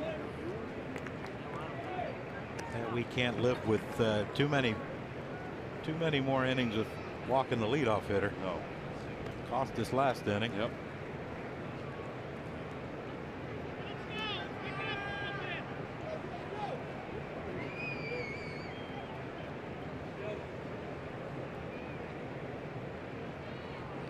The pace has really picked up the last few innings. I will say, you guys pointed out that they're a lot like the Red Sox. I mean, every team has guys that take a while, but they do take long between pitches. Now, you know, Phillies have guys that take long between throwing pitches, but these guys step out all the time. Well, the first 3 innings of this game took a long time. 3-1 pitch and a bouncer foul. But they do that a lot too. They foul a lot of balls off. Yeah, they grind out the at bats. There's Fuentes in the on deck circle.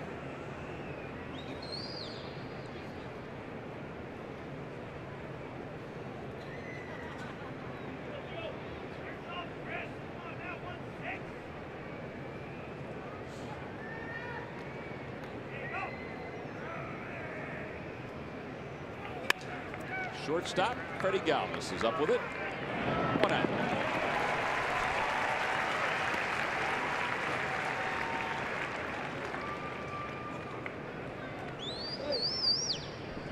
Want Jim more back to getting his ground balls now is what we need.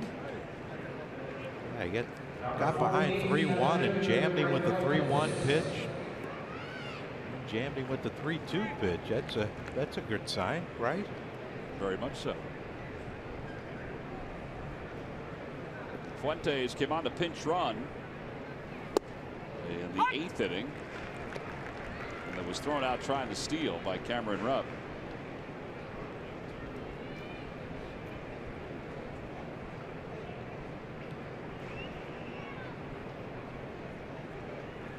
Outside, 1 ball, 1 strike.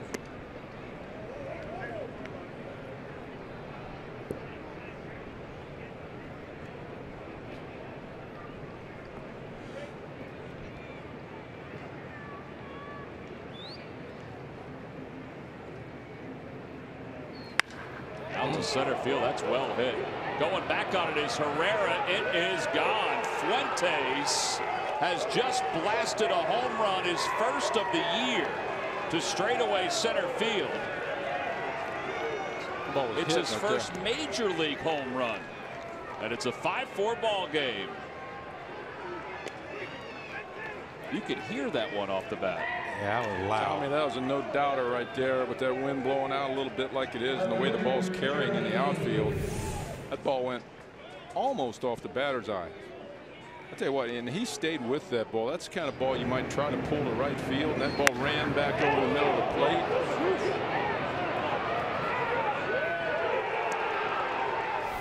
You can hear their dugout sort of erupt as the ball landed. That's well over 400 feet away. And there's Torey Lovullo giving a hug to Fuentes. And now Fernando Rodney will start loosening up in the pen.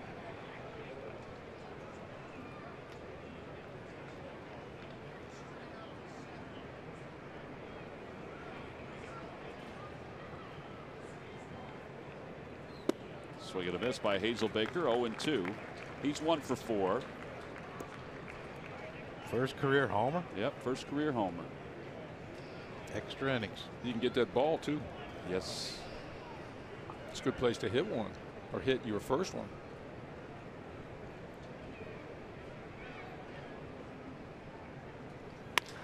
Little looper out towards center, and it'll drop in front of Herrera. So a 1-out single with a run in. Means the Phillies are going to have to come from behind against Fernando Rodney, who has been lights out. Let's hope it's only one run to tie. That's right. Can't let this thing get away. I mean, that home run by Fuente just took the air out of this whole entire place. But you know, you see the Phillies players, you know, hands on their hips, shoulders slumping. You got to keep this at a 1-run game, and You know, Fernando Rodney's not lights out. Ain't like Mariano Rivera coming in with a 1-run lead. That's true. He's good.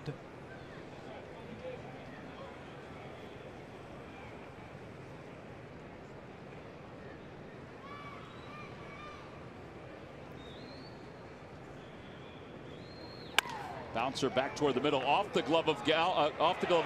Handled by Galvis, flips to Kendrick over to first. How about that double play? Off Gomez's glove, picked by Galvis. The flip to Kendrick.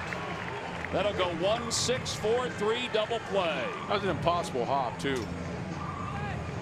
I mean, really an in-between hop. Amazing. Here it is right here. Look at this. That's an in-between hop. That's great hands. And the bear head by Kendrick. And then the turn, he had enough on it to throw him out.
Citizens Bank Park, and the Phillies trail it by 1. Freddie Galvis has put together some special highlight reel plays during this series.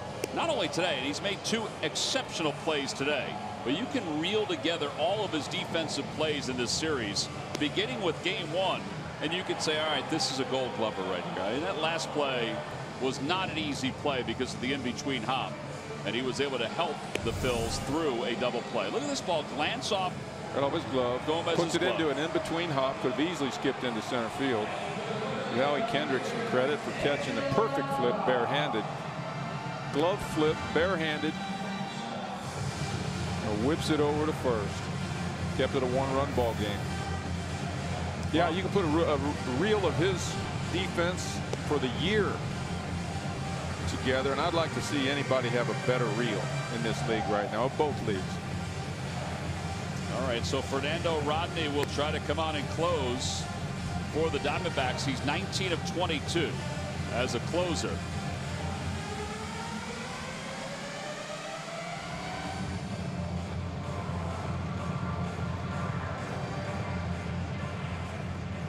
Opposition has not gotten a hit against him in 7 games, which is 7 innings. That ties his career high. He has not allowed an earned run in 16 consecutive games. That's 15 2/3. So it'll be Nava to begin things here in the bottom of the 10th. The home run by Ray Fuentes has given the Diamondbacks the 5-4 lead. It was his first major league home run, and it came in his 150th major league plate appearance.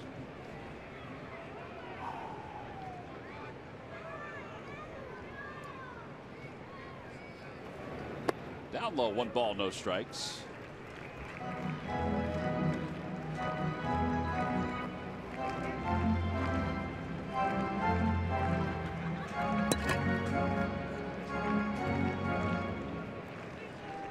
You think the Diamondbacks go through more baseballs than anyone in the game with all the balls they throw in the dirt?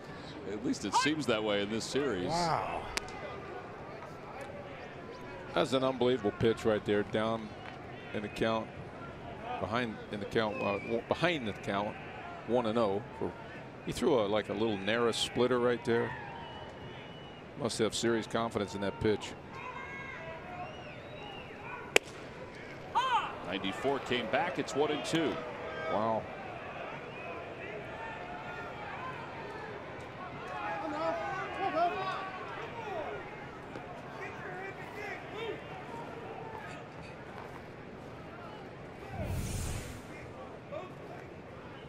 Did get a piece of that corner.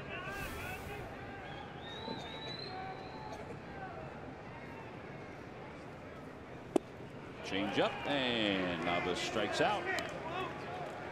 So 1 out here in the 10th inning.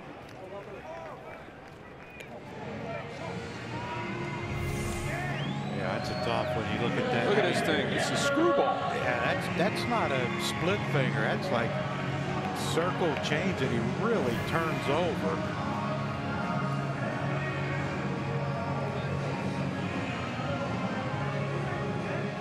Is Herman still catching? He is still catching. Oh, they might have cut him some slack this last inning. Well, might not be the last inning. Cameron gets a hold of one right here. Wind blowing out harder. 1 ball, no strikes to Rupp. 1-1.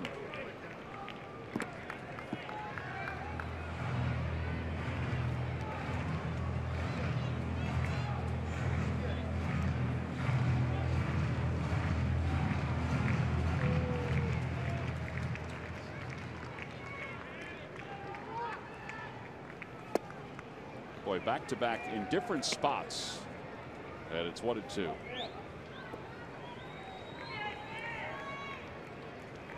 I don't know if I've seen a better splitter or change or whatever you want to call that than Neris when he's right than this right is. First time I've seen James Rodney, not James Rodney.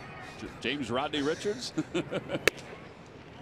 Fernando Rodney delivers outside 2-2. Just the 97 just to show you that I got it in case I need it. But I'm not going to let you hit that.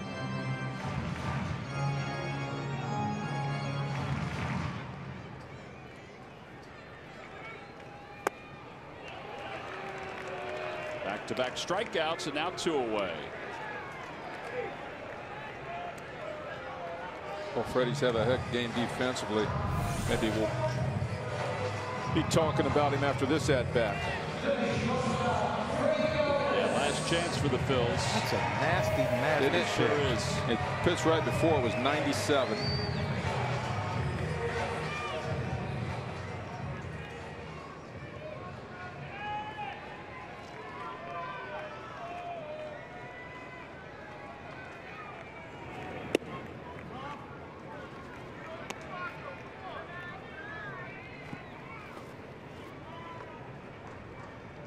Reminder coming up, Phillies post-game live. Marshall and Ben are standing by.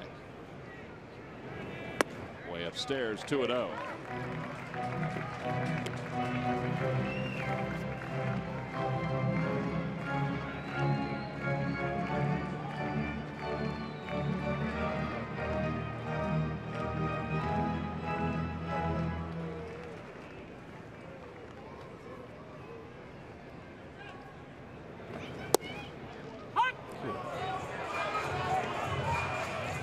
Well, that's tough. The umpires have some borderline pitch calls here in this inning. You know, if you put that box up there, I bet they each caught a little bit of that box. It does seem that way. I'm marveling at the movement of the pitches.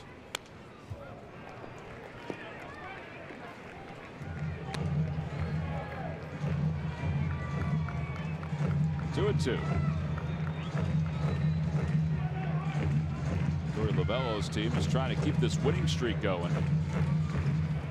The Rockies are leading their ball game against San Francisco. This would be 7 straight for the Diamondbacks if they win it. Swing and a miss, and Rodney has just struck out the side. They did win it. in 10 innings by a final score of 5-4. As Fernando Rodney closes the door on the Phillies here in the home 10th inning. Well, a rather dominating 1-2-3, mostly with his changeup and his kind of show-me fastball. Ray Fuentes is our Chevrolet player of the game. His solo home run, the first of his career, made this a 5-4 ball game. And the Diamondbacks were able to finish up shop here in the bottom of the 10th inning. So they sweep out the Phils. And their winning streak continues. Good to be with you guys. Happy Father's Day. You too, Michael. All right, Michael, be good. Safe travels until I see you again. 7 straight for the Diamondbacks.